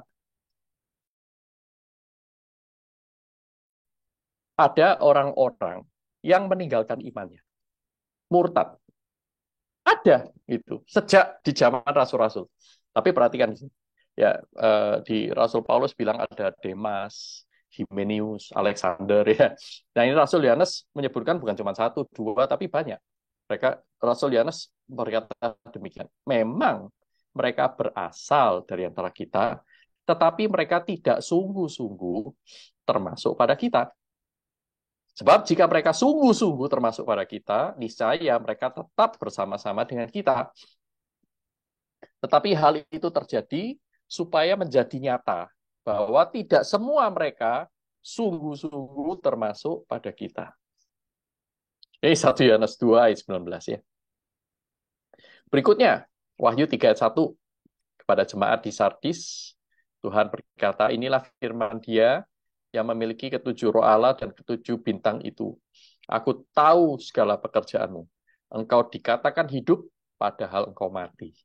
Ini orang-orang yang ada di gereja, ya, ya di gereja pun tuh padahal ini.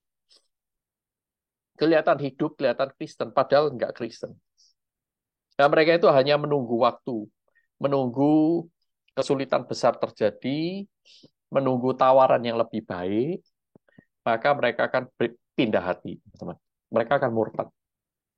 Potensinya besar sekali. Banyak orang-orang Kristen yang seperti ini sebenarnya. Mereka yang tidak berakar, maka mereka tidak bertumbuh, mereka juga tidak berbuah.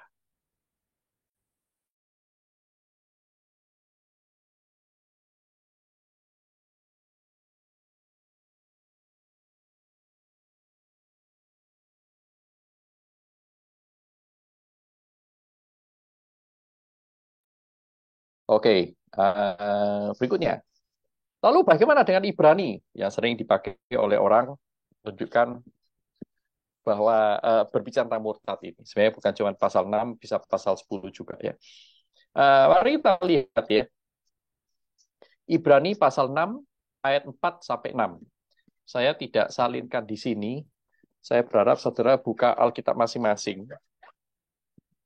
Kalau saudara tidak sempat, saya akan bacakan ya. Ibrani pasal 6 ayat 4 sampai 6. Ini ayat yang sangat terkenal lagi, sangat terkenal ketika berbicara tentang murtad.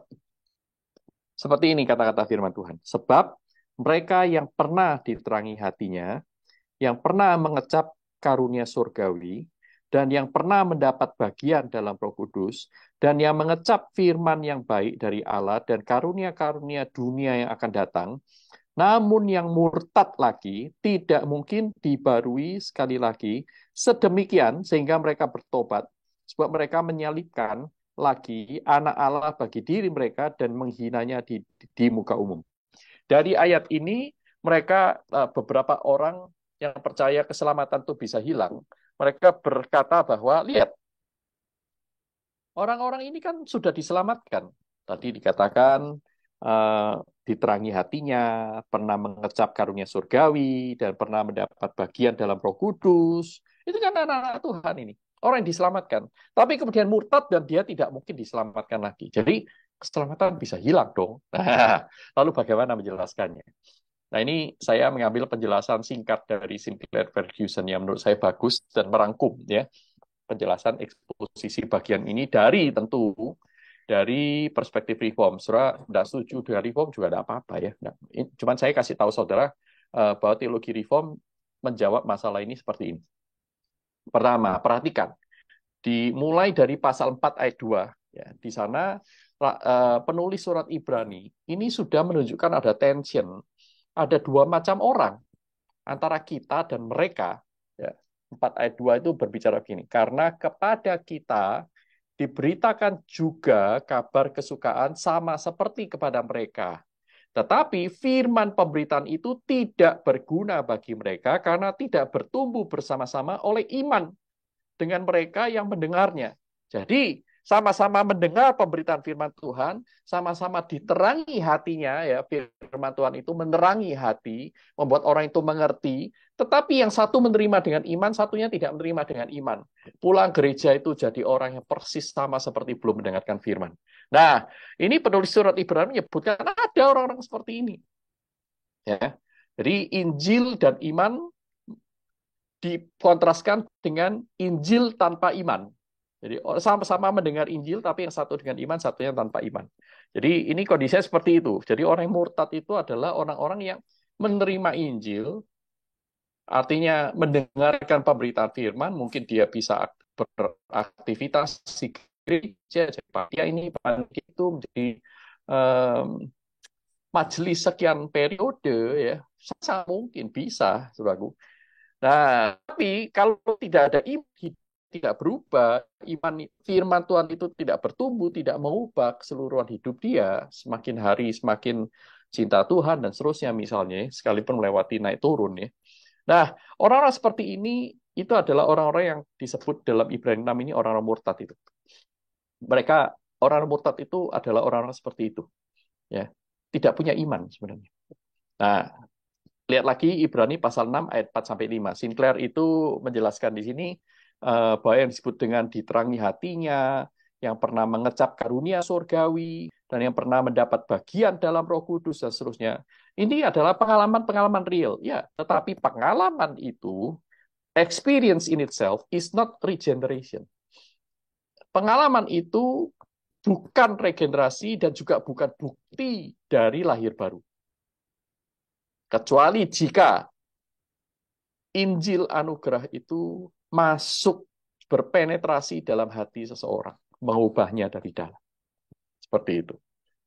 Nah, saudara, um, ada orang yang mengatakan bahwa, wah dia sudah mengalami mujizat tuh Pak. Dia pernah sharing, dia disembuhkan, di apa ya, terima Allah dan seterusnya. Tapi kemudian sekarang dia ya, hidupnya kacau dan seterusnya. Saudara, menerima mujizat tidak sama dengan beriman.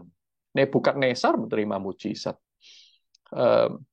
Firaun melihat mujizat kurang apa lagi? Banyak sekali. Yang melihat keajaiban-keajaiban Allah.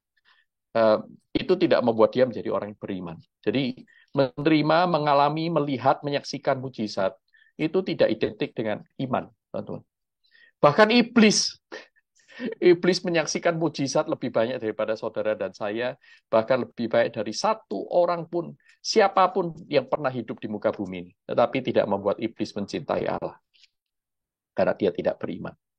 Ya, Ibrani pasal 6 ayat 9, saudaraku. Ya, perhatikan di sana dikatakan, tetapi, hai saudara-saudaraku yang kekasih, sekalipun kami berkata demikian tentang kamu, kami yakin bahwa kamu memiliki sesuatu yang lebih baik, yang selalu accompanying salvation. Dalam bahasa Indonesia disebut mengandung keselamatan.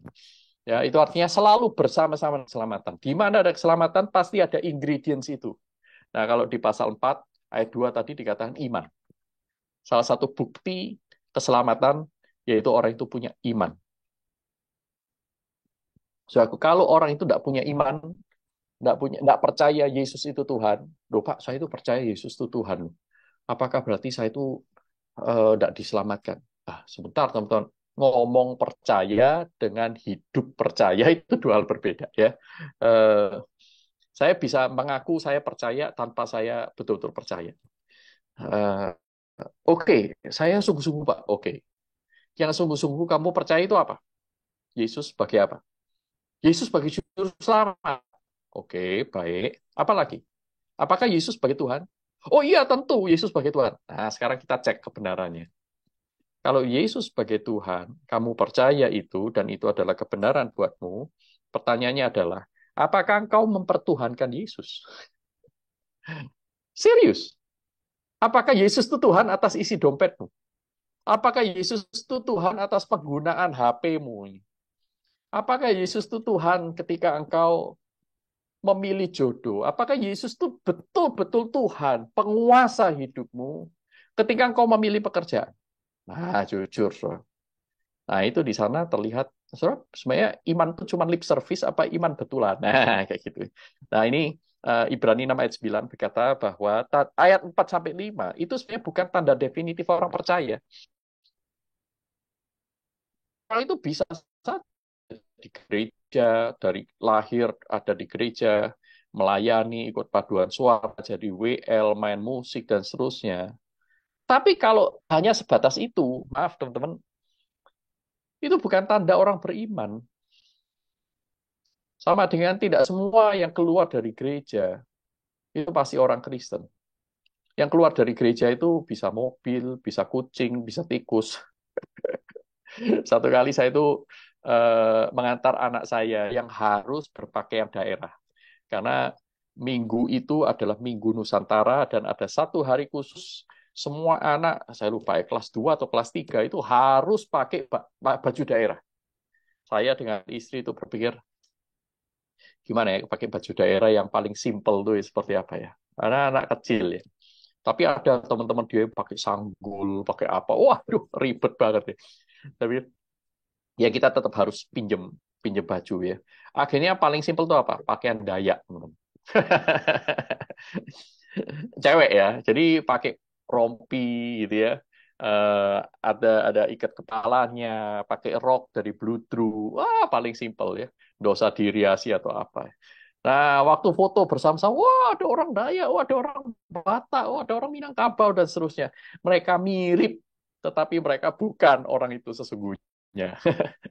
Selaku banyak sekali yang mirip, tetapi tidak sungguh-sungguh. Itu yang tadi dikatakan dalam 1 Yohanes 2 ayat 19. Mereka memang termasuk mereka memang dari antara kita, tetapi mereka tidak sungguh-sungguh termasuk pada kita. Artinya apa? Mereka itu cuma in the cost. Ya. Eh, well, maaf, bahasa kasarnya itu adalah penumpang gelap. Ya, penumpang gelap. Nah, tanda-tanda dalam ayat 4 sampai ayat 5 itu bukan tanda yang definitif. Semua orang bisa mengalami itu termasuk anugerah umum, bukan anugerah khusus. Nah, orang percaya sejati memiliki sesuatu yang lebih baik, yang mengandung keselamatan. Iman, pertumbuhan. Nah, sekarang, dan kemudian argumen berikutnya, itu adalah ayat 8 sampai 12 ini. Ditunjukkan dalam ayat 8 sampai 12. Jadi ini diajarkan oleh Sinclair Ferguson yang sebenarnya mewakili teologi reform. Kalau baca ayat jangan cuma comot ayat, tapi baca konteks sebelumnya dan konteks setelahnya ya untuk mengerti ya. Nah ini ditunjukkan bahwa ini loh tanda-tanda iman yang mati. Ya, bahwa mereka yang murtad itu sebenarnya nggak pernah punya iman yang hidup. Mereka itu imannya mati. Ayat 8 sampai 12, sudah perhatikan ayat 8 ya. Tetapi jikalau tanah itu menghasilkan semak duri dan rumput duri, tidaklah ia berguna dan sudah dekat dengan kutuk yang berakhir dengan pembakaran. Nah, ini kata Sinclair berkaitan dengan perumpamaan Tuhan Yesus tentang seorang penabur. Ya, ada benih-benih itu yang jatuh di tanah yang penuh dengan semak duri. Nah, semak itu akhirnya menghimpit benih itu sampai benih itu mati. Nah, ini kira-kira seperti itu. Orang-orang yang hidupnya itu punya banyak kekhawatiran, termasuk kenikmatan hidup, penderitaan ya. Akhirnya firman Tuhan itu tidak memang sengaja tidak diberi tempat yang layak dalam hidupnya untuk melakukan perubahan-perubahan. Nah, imannya mati. Dia tidak percaya bahwa Tuhan itu selalu memerintahkan yang baik. Kalau Tuhan melarang, Tuhan itu sebenarnya bertujuan untuk menyelamatkan kita. Kalau Tuhan berkata ada seorang penulis ya, saya lupa persis namanya. Penulis ini bilang gini, kalau Tuhan tuh berkata don't, kalau Tuhan berkata jangan, itu sebenarnya maksud Tuhan adalah jangan lukai dirimu sendiri. Nah, tapi kita nggak percaya. Jangan nonton pornografi. Kita nggak percaya, kita tetap suka nonton gelap-gelapan, sembunyi-sembunyi. Jangan berbohong. Eh, Tuhan sebenarnya ingin berkata, jangan lukai dirimu dengan berbohong. Tapi kita tetap berbohong. Nah, kita harus hati-hati ya. Nah, ini adalah tanda-tanda iman yang mati. Nah, yang kedua, ayat 9, tadi dikatakan bahwa sekalipun kami berkata demikian, kami yakin bahwa kamu memiliki sesuatu yang lebih baik yang mengandung keselamatan yang mereka nggak punya, yaitu absennya hal-hal yang lebih baik. Iman yang mati itu tidak memiliki hal yang lebih baik ini, yang selalu menyertai keselamatan. Yaitu apa? Buah-buah roh. Perhatikan Galatia 5 ayat 22-24 ya. Buah roh itu dikontraskan dengan perbuatan-perbuatan daging, segala macam apa misalnya fitnah, pikiran jahat dan lain-lain itu berkontras dengan Galatia 5 ayat 22-24. Buah roh itu ialah kasih, sukacita, damai sejahtera, penguasaan diri dan seterusnya kebajikan ya. Nah, di dalam diri iman yang mati itu tidak muncul buah roh, tetapi muncul perbuatan daging. Kalaupun terlihat seperti buah roh, tetapi sebenarnya itu kemunafikan. Nah, kira-kira seperti itu. Ayat 11 sampai 12. Ya, ayat 11 sampai 12 itu dikatakan demikian. Tetapi kami ingin supaya kamu masing-masing menunjukkan kesungguhan yang sama, ya, untuk menjadikan pengharapanmu suatu milik yang pasti sampai pada akhirnya, agar kamu jangan menjadi lamban, tetapi menjadi penurut-penurut mereka yang oleh iman dan kesabaran mendapat bagian dalam apa yang dijanjikan Allah. Nah, orang-orang yang murtad itu tidak punya ini. Mereka gagal mendemonstrasikan kesungguhan mengikut Kristus. Dan mereka justru menunjukkan kecenderungan untuk menjadi sluggish, lamban. Ya, bahasa Inggrisnya itu sluggish. Lamban, bahasa Indonesia, lamban. Lamban untuk berbuat baik. Lamban untuk melayani. Kalau pelayanan, nanti aja dulu. Kenapa nggak orang lain? Kenapa nggak ini? Jadi banyak sekali alasannya kalau dikasih tugas itu, teman-teman. Nggak berpikir secara garis besar, tetapi ya berpikir untuk diri sendiri. Padahal kita itu belum sampai mengeluarkan, meneteskan darah. Pelayanan itu juga sebuah kesempatan untuk menunjukkan kasih kita kepada Tuhan yang Tuhan mau pakai untuk kita memberkati orang. Nah, tapi banyak orang itu menolak, ya, menolak melayani. Ya, mending kalau menolak itu karena dia punya pelayanan yang lain yang jadwalnya konflik. Enggak, teman-teman. Cuma sekadar nyaman aja. Saya pilih nyaman aja. Nah, hati-hati ya. Hati-hati dengan begini. Karena ini tanda-tanda iman yang mati. Yang kalau saudara tanya, wah, banyak orang Kristen seperti ini. Lalu bagaimana?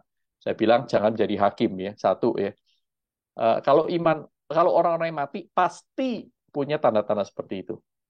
Tapi yang punya tanda-tanda seperti itu bisa juga orang yang sedang koma dalam imannya.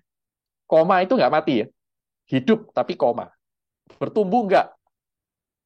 Terlibat dalam pelayanan seolah-olah terlibat. Tetapi hatinya nggak punya cinta kepada Tuhan. Melayaninya asal-asalan. Nggak punya kesungguhan. Kalau pelayanan itu sungguh-sungguh dipersiapkan dengan baik, tidak gampang menolak pelayanan, tawaran pelayanan untuk kepentingan diri sendiri. Aku kepengen hidup nyantai. Kalau bisa nyantai, ya kenapa enggak gitu?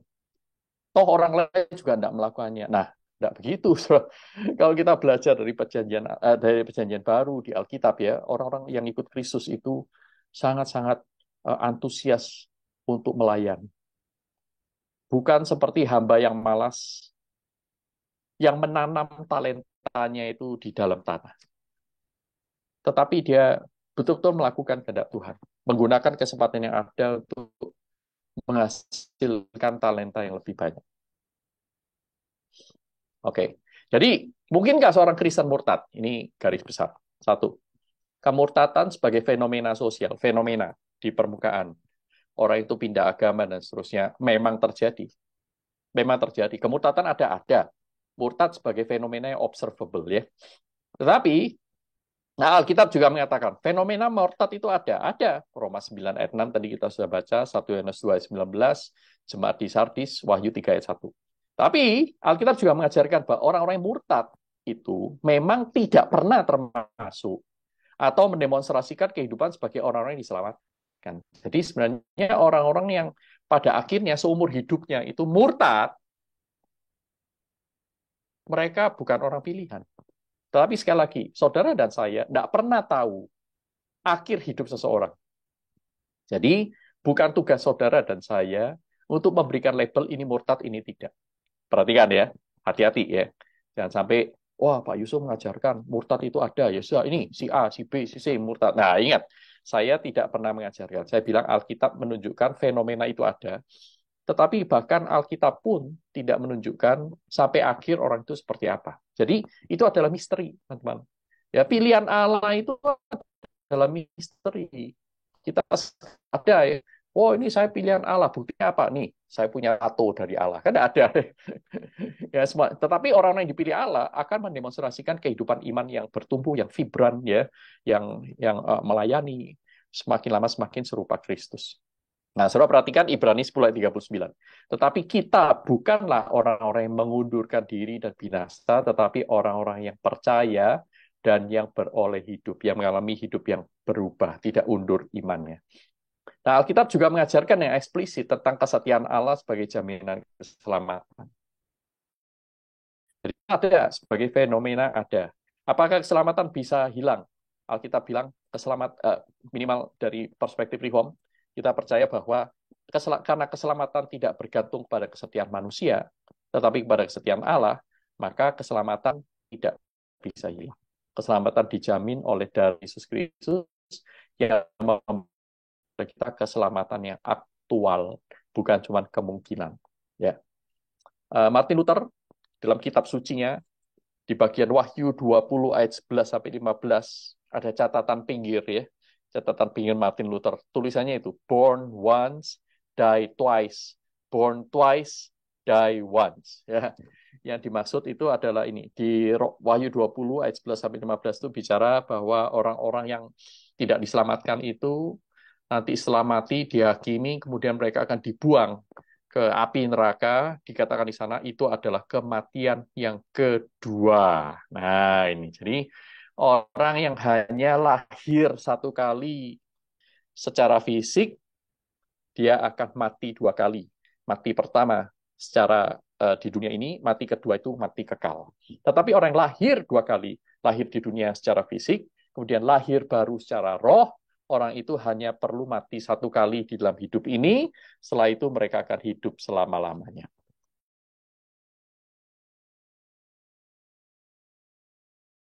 Baik, terima kasih kepada Yusuf atas materi di sesi yang kedua ini. Baik, saudara, kita akan membuka untuk sesi tanya jawab kita selama 30 menit ke depan, saudara. Karena itu, saya mempersilakan untuk rekan-rekan panitia untuk membuka sesi slide kita. Bagi saudara yang ingin menyampaikan pertanyaan, saudara, saya memberikan dua wadah, saudara. Yang pertama, saudara bisa menggunakan Slido kita. Ya, saudara bisa join di slido.com, tulis hashtag SOD203, kemudian menyampaikan pertanyaan saudara di dalamnya, ataupun juga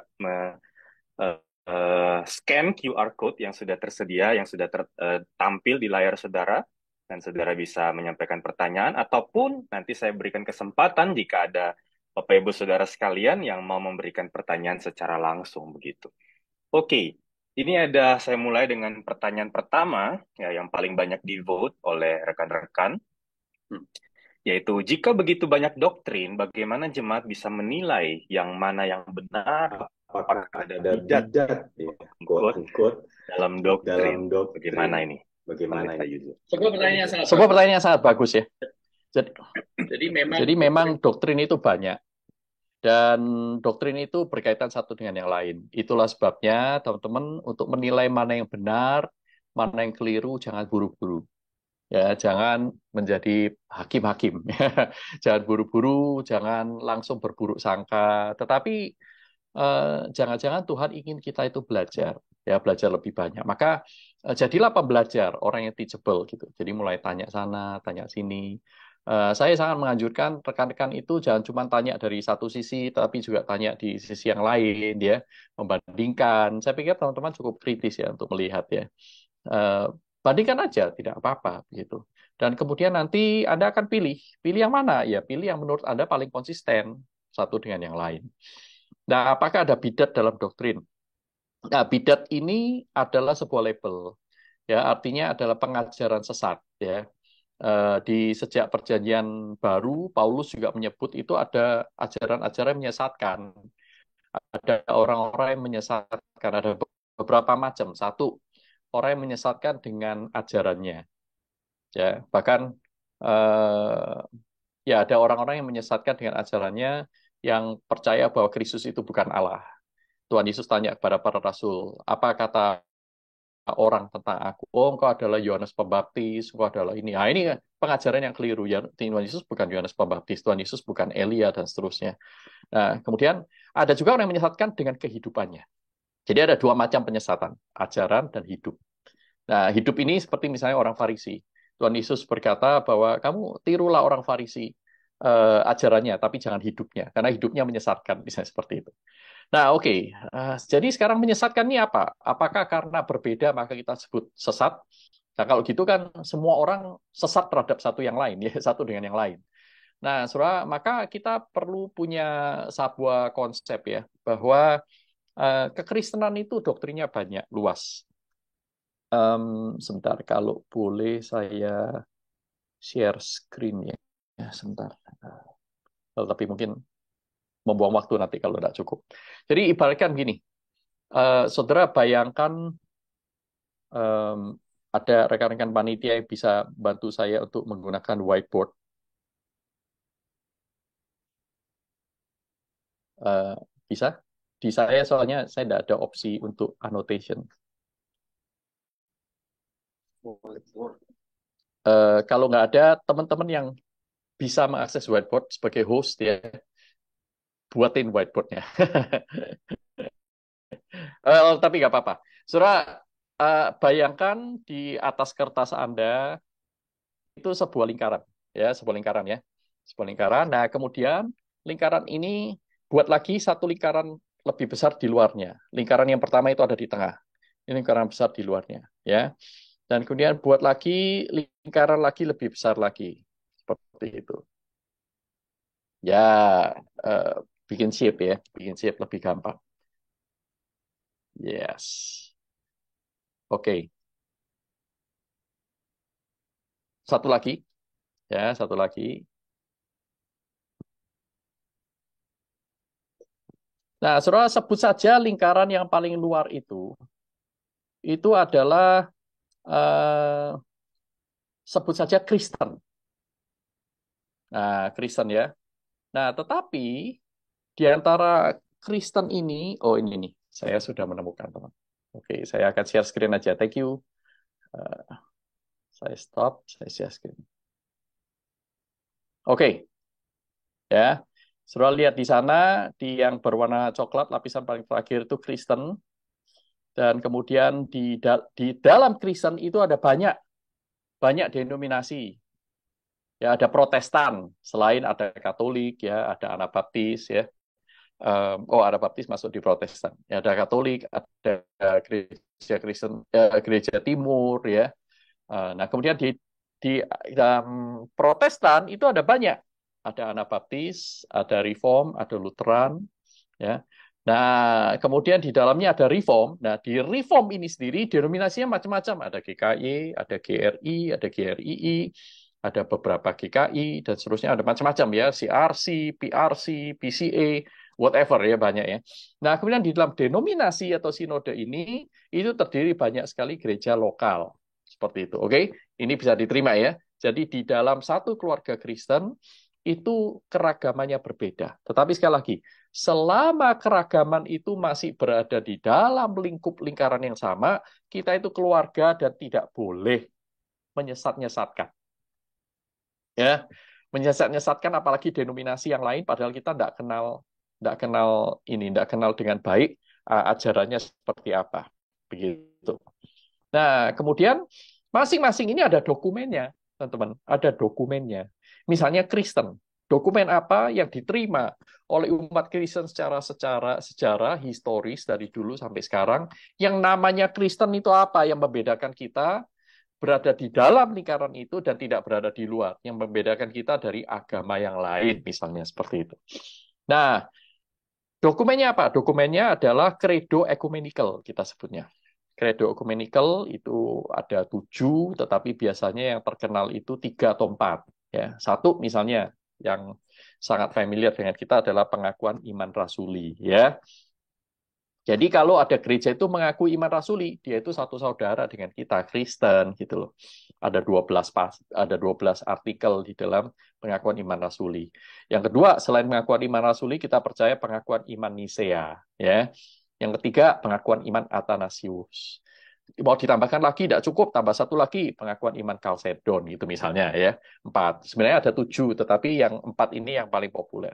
Jadi kalau sama-sama mengakui doktrinnya itu berada di dalam koridor itu, sekalipun ada perbedaan-perbedaan minor, tapi masih mengakui credo ecumenical, itu sebutannya Kristen.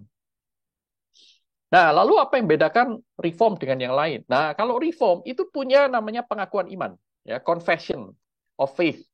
Nah, nanti Baptis punya confession of faith-nya, Katolik punya dokumen confession-nya, begitu ya. Misalnya kalau Katolik itu ya pakai katekismus, ya katekismusnya berbeda isinya, tetapi tetap berada dalam koridor yang besar. Namun dia punya keunikan, misalnya perbedaan antara doktrin sakramen. Sakramennya Katolik ada 7, sakramennya Protestan ada 2, gitu misalnya ya. Tapi bukan berarti dia punya 7 berarti dia sesat. Nggak begitu cara berpikirnya ya. Memang ada perbedaan penafsiran Alkitab di bagian-bagian tertentu, tetapi untuk doktrin-doktrin kardinal, kita sebenarnya doktrin-doktrin besar, itu kita itu sama. Nah, kalau sama, ya berarti kita itu masih saudara. Kan saudara tidak bisa berkata, wah, karena kamu wanita, berarti kamu pasti bukan saudaraku. Kan tidak bisa begitu. Ya, misalnya kita satu saudaraan, 4 anak, ya, kita punya siblings, 4 siblings, ya. Ada yang laki, ada perempuan, ada yang pendek, ada yang tinggi, dan kemudian ada yang mancung, ada yang agak pesek sedikit, ada yang rambutnya panjang, ada yang rambutnya pendek. Kita tidak bisa bilang lah, karena kamu rambutmu panjang ya, mama rambutnya pendek. Kamu tidak mirip kayak mama, berarti kamu bukan saudara saya. Nggak begitu, teman-teman. Ya, jadi memang di dalam Alkitab pun, teman-teman, Rasul Paulus dengan Rasul Yohanes itu teologinya tidak 100% identik. Tidak identik. Ya. Paulus dengan Yakobus ada penekanan di sana sini yang berbeda, tetapi tidak berkontradiksi. Nah, masih dipersatukan oleh doktrin yang sama. Allah Tritunggal misalnya, Yesus sebagai juru selamat, Alkitab itu firman Allah, Roh Kudus adalah roh, bukan cuma kuasa, keselamatan hanya dalam Yesus Kristus. Jadi ada doktrin-doktrin kardinal itu. Ya, doktrin-doktrin besar. Itu yang membuat kita itu Kristen dan tidak sama dengan yang lain. Nah, kalau disebut bidat, itu berarti sudah tidak menerima satu bagian atau banyak bagian dari doktrin-doktrin kardinal itu. Sehingga kalau orang itu berkata, oh aku tidak percaya Allah Tritunggal, kita bisa mengatakan dia itu bidat. Minimal sudah mengatakan ajaran itu tidak Kristen, gitu. Karena Kristen yang historis itu Trinitarian, misalnya seperti itu. Keselamatan ada di luar Yesus Kristus, itu bukan Kristen, begitu. Karena kalau Kristen percaya Yesus Kristus itu juru selamat. Nah, cuman masalah keselamatannya itu bisa hilang atau tidak hilang. Nah, ini bukan masuk ke dalam kategori bidat atau tidak bidat sebenarnya, tuh. Karena ada perbedaan penafsiran ayat-ayat tertentu yang memang ada dan terjadi dalam sejarah gitu. Nah, jadi bidat atau tidak bidat saya katakan harus dilihat dari doktrin utama, doktrin kardinal kita menyebutnya ya. Dan ya, doktrin kardinal ini ada standar objektifnya, tidak masing-masing kita bikin sendiri, bukan gereja-gereja bikin sendiri-sendiri, tapi secara historis kita mengenalnya dengan credo ecumenical. Semoga ini cukup menjawab ya. Baik, terima kasih Pendeta Yuzo. Saya lanjutkan Kan mungkin yang pertanyaan yang kedua dari Slido terlebih dahulu lagi. Baik, pertanyaan populer yang kedua. Dari semua doktrin yang sudah dijelaskan, yang mana yang paling dekat dengan ajaran Rasul Paulus? Nah, ini pertanyaan paling menarik, tapi juga mestinya paling gampang. Mestinya tanya sama Paulus, bukan tanya sama saya. Karena semua pengajaran-pengajaran itu juga pakai surat Paulus. Juga pakai ajaran Paulus, cuman mengartikannya itu sedikit berbeda sana, berbeda sini, dan seterusnya. Konsistensi atau tidak bagi mereka itu konsisten, bagi yang lain itu tidak konsisten. Jadi ya, saudara, saya tidak berada pada posisi Tuhan yang harus menghakimi satu dengan yang lain.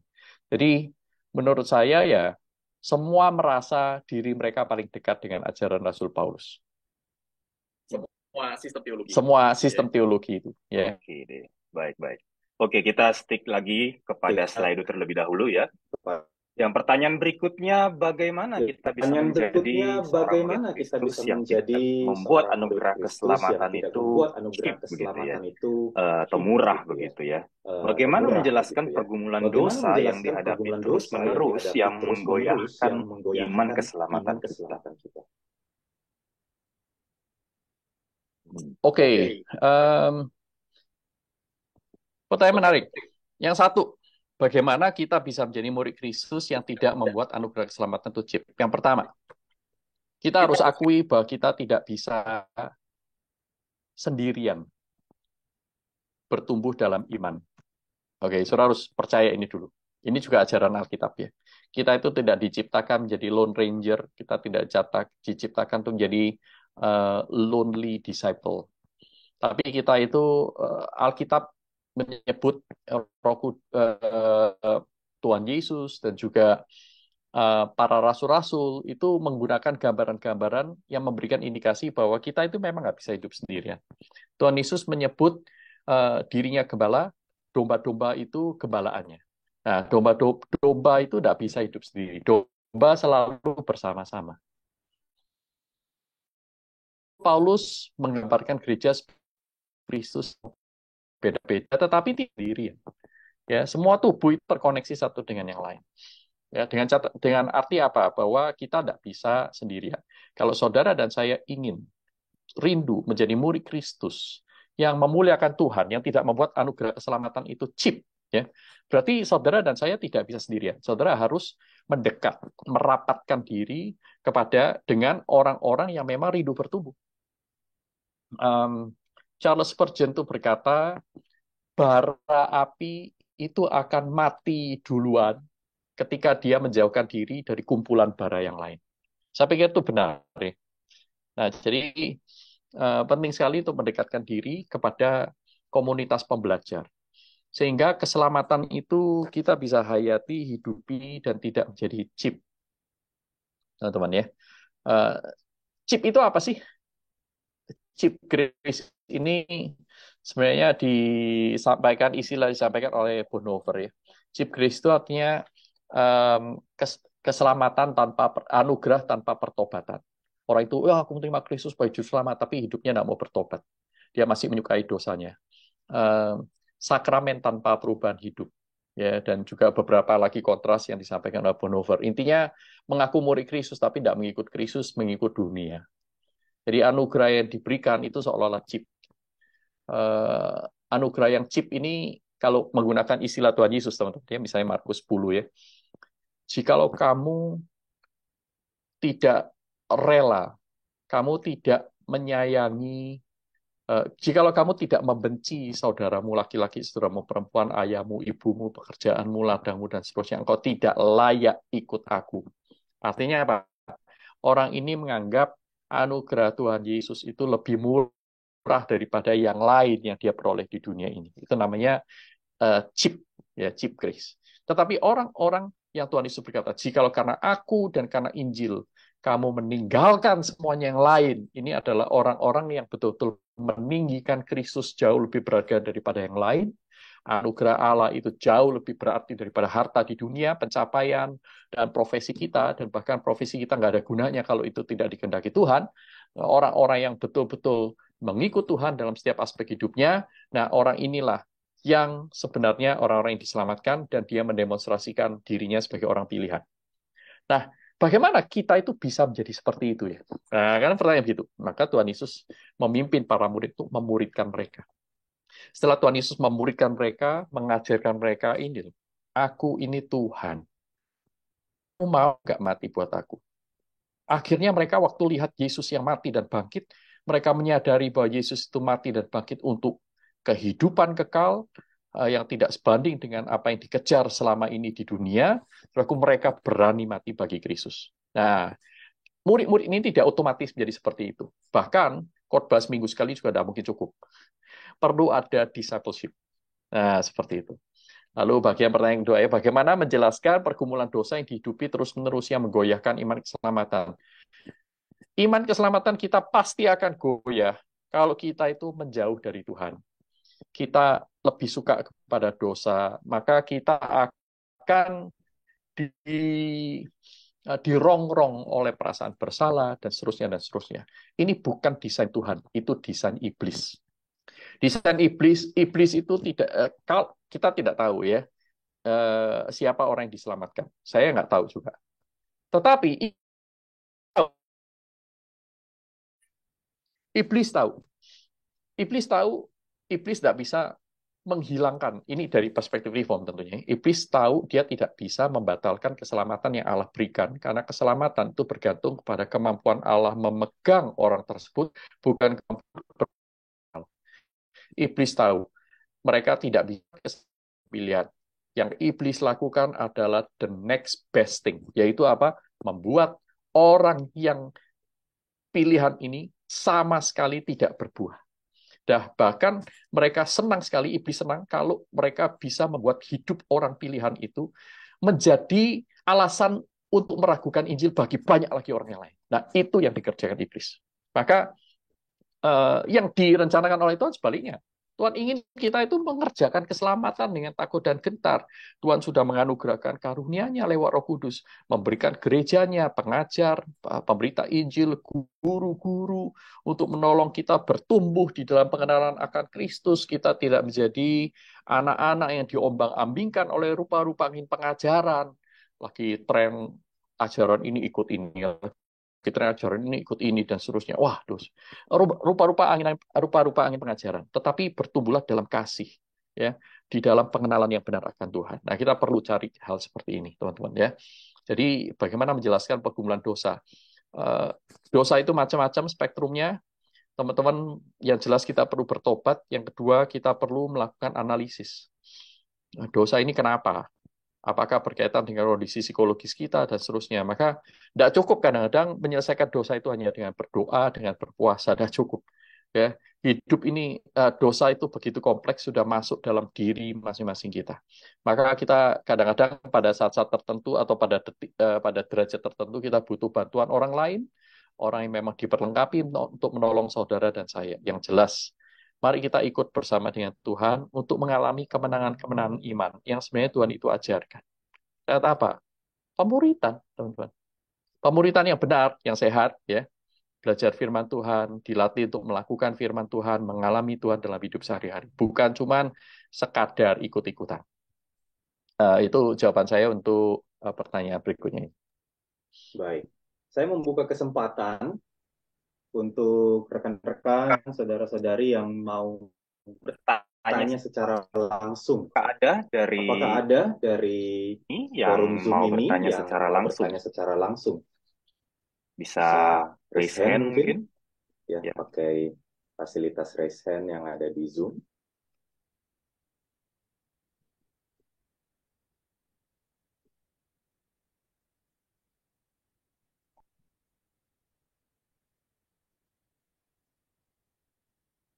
Baik.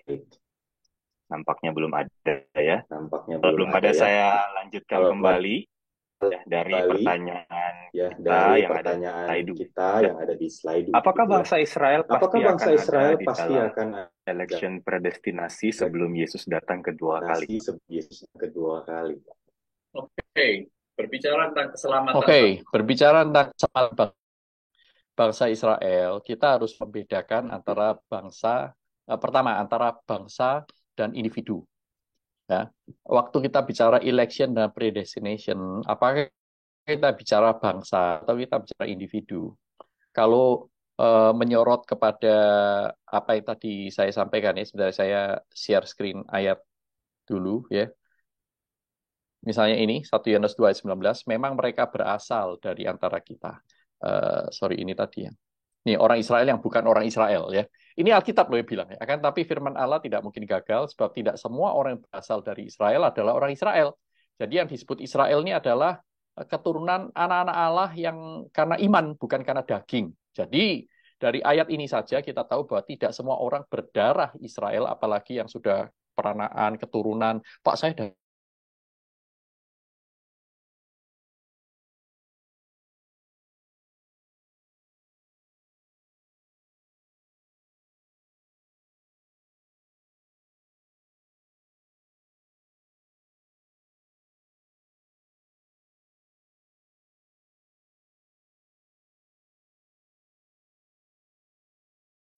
saya sudah jelaskan, saya belum unmute ya. Oke, teman-teman, kita harus membedakan antara individual dan bangsa.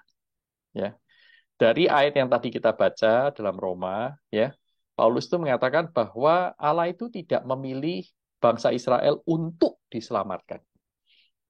Tidak semua orang Israel itu diselamatkan. Loh, tapi kan bukankah orang Israel itu umat pilihan Allah, Pak? Iya, tetapi umat pilihan untuk menjadi bangsa yang dipakai oleh Allah untuk mendemonstrasikan rencana Allah. Itu benar. Ya. Dan tidak semua orang yang dipilih untuk dipakai Allah itu dipilih untuk diselamatkan. Jadi ini perbedaan kedua. Kalau tadi itu antara individual dengan nasional bangsa, ya. Yang kedua dipilih untuk apa? Dipilih untuk diselamatkan atau dipilih untuk dipakai. Yang dipilih untuk diselamatkan pasti dipakai, yang dipilih dipakai belum tentu diselamatkan. Ada enggak, Pak, contoh-contoh yang lain? Ya, Tuhan memakai yang Allah tidak selamatkan. Banyak, teman-teman. Ya, misalnya itu tadi ya, orang Israel yang dalam Roma pasal 9 itu yang tidak diselamatkan. Itu mereka bukan keturunan Abraham. Mereka tidak percaya kepada Allah, misalnya. Orang-orang Israel yang menolak Yesus, yang menyalibkan Yesus, yang sampai mati tidak percaya kepada Yesus. Mereka dipilih Allah sebagai bangsa Israel, tetapi tidak dipilih Allah untuk diselamatkan. Nah, ada juga Himenius, Alexander, kalau mereka orang Israel ya. Mereka termasuk bagian seolah-olah itu orang beriman, tetapi sebenarnya mereka tidak beriman. Ada orang seperti itu. Ada banyak nabi-nabi palsu juga di dalam kitab suci. Jadi orang Tuhan bisa memakai nggak? Bisa, Tuhan bisa memakai keledai sekalipun kok. Ya, tetapi bukan berarti semua yang dipakai Allah itu diselamatkan. Seperti itu. Oke, jadi semoga cukup jelas mengenai orang Israel. Sekali lagi ini banyak pandangan. Kalau saudara percaya kepada premilenium, ya premilenium, apalagi yang premilenium yang dispensasionalisme, ya ini lebih rumit lagi ya.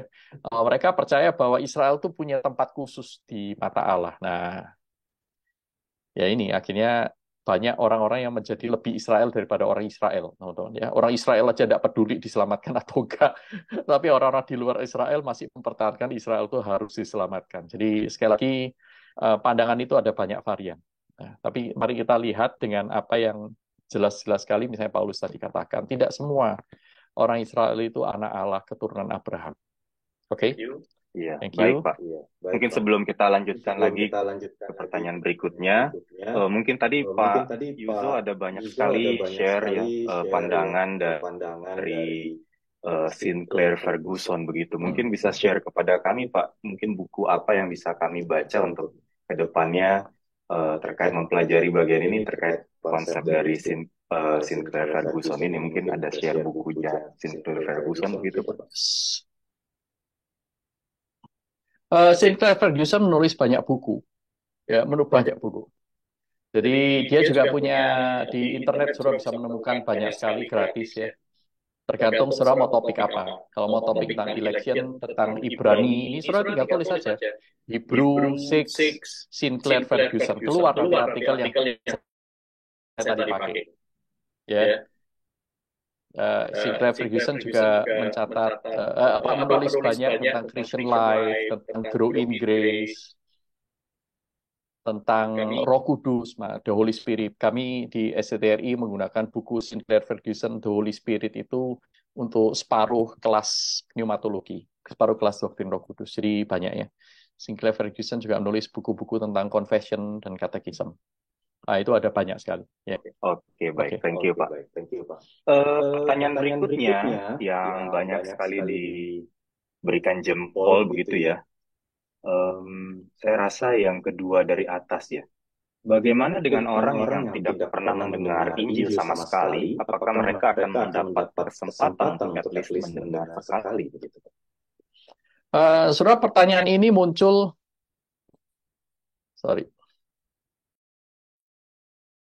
pertanyaan ini muncul karena ajaran bahwa Injil itu harus didengar secara letterleks. Ya, padahal Injil itu bisa disampaikan dengan berbagai macam cara. Saya tidak mengurangi signifikansi pemberitaan secara verbal ya. Tetapi Tuhan itu bisa bekerja dengan banyak macam cara. Jadi, apakah orang itu pasti mendengarkan Injil? Saya yakin iya. Menerima Kristus, iya. Sekalipun mungkin konsep Kristusnya tidak selengkap dengan orang-orang di kota yang mendapatkan akses lebih banyak. Saya percaya Tuhan itu dengan caranya itu bisa membuat orang itu bisa mengenali Allah. Karena tujuannya itu sebenarnya bukan masalah menjadi Kristen, masuk gereja. Bukan. Tujuan utama Allah memberitakan Injil adalah manusia itu berdamai dengan Allah dan meninggalkan dosa-dosanya. Di dalam Kristus tentunya. Ya, jadi orang-orang yang tidak bagaimana dengan orang yang tidak mendengarkan Injil sama sekali, itu kalau dia orang yang diselamatkan, saya yakin Tuhan punya cara yang luar biasa, yang extraordinary untuk mereka di mana pemberitaan Injil itu tidak bisa terakses. Tetapi untuk mereka yang tidak mendengarkan Injil sama sekali, kalau Anda bertanya apakah itu adil, saya pikir adil. Allah menghakimi orang berdasarkan apa yang Tuhan sudah berikan kepadanya. Misalnya Allah berikan 5, Allah menuntut 5, Allah memberikan 10, Allah menuntut 10, Allah menuntut orang berespons terhadap Injil kalau Allah memberi mereka kepada mereka itu Injil. Itu ayatnya di mana? Roma pasal 1, ayat 18 dan seterusnya. Jadi ada yang namanya hati nurani yang ada dalam hati orang. Jadi kalau orang itu hanya diberikan anugerah umum, maka Allah menuntut respons berdasarkan anugerah umum. Kalau Allah memberikan juga anugerah umum dan anugerah khusus, maka kita dituntut merespon juga anugerah khusus selain anugerah umum. Saya pikir seperti itu. Jadi jangan mengkhawatirkan cara Tuhan menolong orang. Tuhan itu tidak terbatas. Yang kita khawatirkan adalah bagaimana kita itu bisa menggenapi rencana Tuhan. Saya itu sudah cukup rajin atau saya malas-malasan. Itu yang harus kita pedulikan, bukan kemampuan Tuhan memegang janjinya. Saya pikir itu sedikit dari saya. Thank you. Oke. Oke, kita akan satu pertanyaan terakhir begitu ya untuk Pak Yuso begitu malam ini.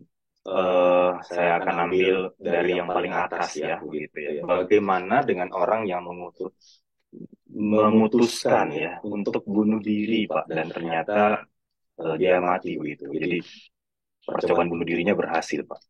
Apakah mereka tetap diselamatkan? Oke, thank you. Pertanyaannya Pak ya, berkaitan dengan pertanyaan 2 di bawahnya. Tadi ini footnya cuma 2, tiba-tiba menjelang akhir tambah jadi 5.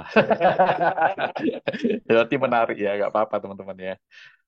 Sekali lagi, keselamatan bukan bergantung kepada kemampuan manusia memegang tangan Tuhan. Keselamatan bergantung kepada kemampuan Tuhan memegang manusia. Apalagi, teman-teman, keselamatan tidak bergantung kepada cara orang mati. Ya, keselamatan tidak bergantung pada kelemahan iman seseorang, tetapi bergantung pada kemuliaan Allah. Lalu bagaimana dengan orang yang amnesia, penyakit hilang ingatan? Teman-teman, amnesia, hilang ingatan itu berarti secara fisiologis, secara tubuh, kita organ-organ tubuh kita itu sudah tidak bisa lagi mengekspresikan roh yang ada di dalam diri kita. Sehingga kadang-kadang konslet, sering tidak ingat, ngomong itu ngawur gitu ya. Tapi marilah kita percayakan kepada Tuhan bahwa Tuhan itu melihat hati orang. Tuhan melihat hal-hal yang kita manusia biasa itu tidak bisa ungkapkan. Teman-teman, siapa di antara saudara dan saya bisa menilai keselamatan orang lain? Saya bicara orang lain ya, saya tidak bicara diri kita. Katakanlah eh, penjahat di samping Tuhan Yesus itu, detik terakhir, menit terakhir, dia diselamatkan. Hari ini juga kamu bersama dengan aku, kita ke Firdaus, ya kan? Dia tidak pernah jadi penyambut tamu, dia tidak pernah ikut paduan suara, suaranya mungkin juga fales, ya. Dia malah berbuat jahat, terkenal, dan kalau bisa sampai disalibkan, dipajang secara umum, itu bukan kriminal biasa. Tapi Tuhan membuka keselamatan untuk dia, anugerah seperti itu. Siapa di antara kita yang mengatakan bahwa Tuhan tidak berhak lakukan itu? Nah, Tuhan berhak menyelamatkan siapapun yang dia mau. Malah tidak ada seorang pun di antara kita yang berhak minta untuk diselamatkan. Keselamatan adalah fully, sepenuhnya anugerah. Lalu siapakah di antara kita yang berani mengatakan bahwa tidak mungkin Tuhan itu bisa muncul pada menit-menit, detik-detik terakhir dalam kehidupan seseorang secara misterius, mengundang dia untuk diselamatkan, dan dia menerima. Tidak mungkin itu. Nah, saya aja tidak berani. Toh. Ya, karena Tuhan itu bisa melakukan segala sesuatu. Jadi saya percaya, bisa saja seseorang yang seumur hidupnya itu menolak mati-matian kepada Tuhan, tetapi waktu dia sekarat, Tuhan menjumpai dia di dalam rohnya, yang tidak kasat oleh mata kita. Ya, Tuhan menjumpai dia dan bertemu dengan dia secara spiritual, dan mengundang dia menerima Injil, dan dia menerima. Kita tidak tahu, ya kan? Bisa nggak kita bilang, itu tidak mungkin terjadi? Loh, saya tidak berani. Jadi kalau saya tidak berani menutup kemungkinan itu, berarti saya juga tidak berani memberikan label orang ini selamat atau tidak selamat. Tapi mari kita percayakan kepada anugerah Tuhan yang besar. Bukan tugas saudara dan saya untuk menjadi hakim buat sesama, ini selamat adalah, mari kita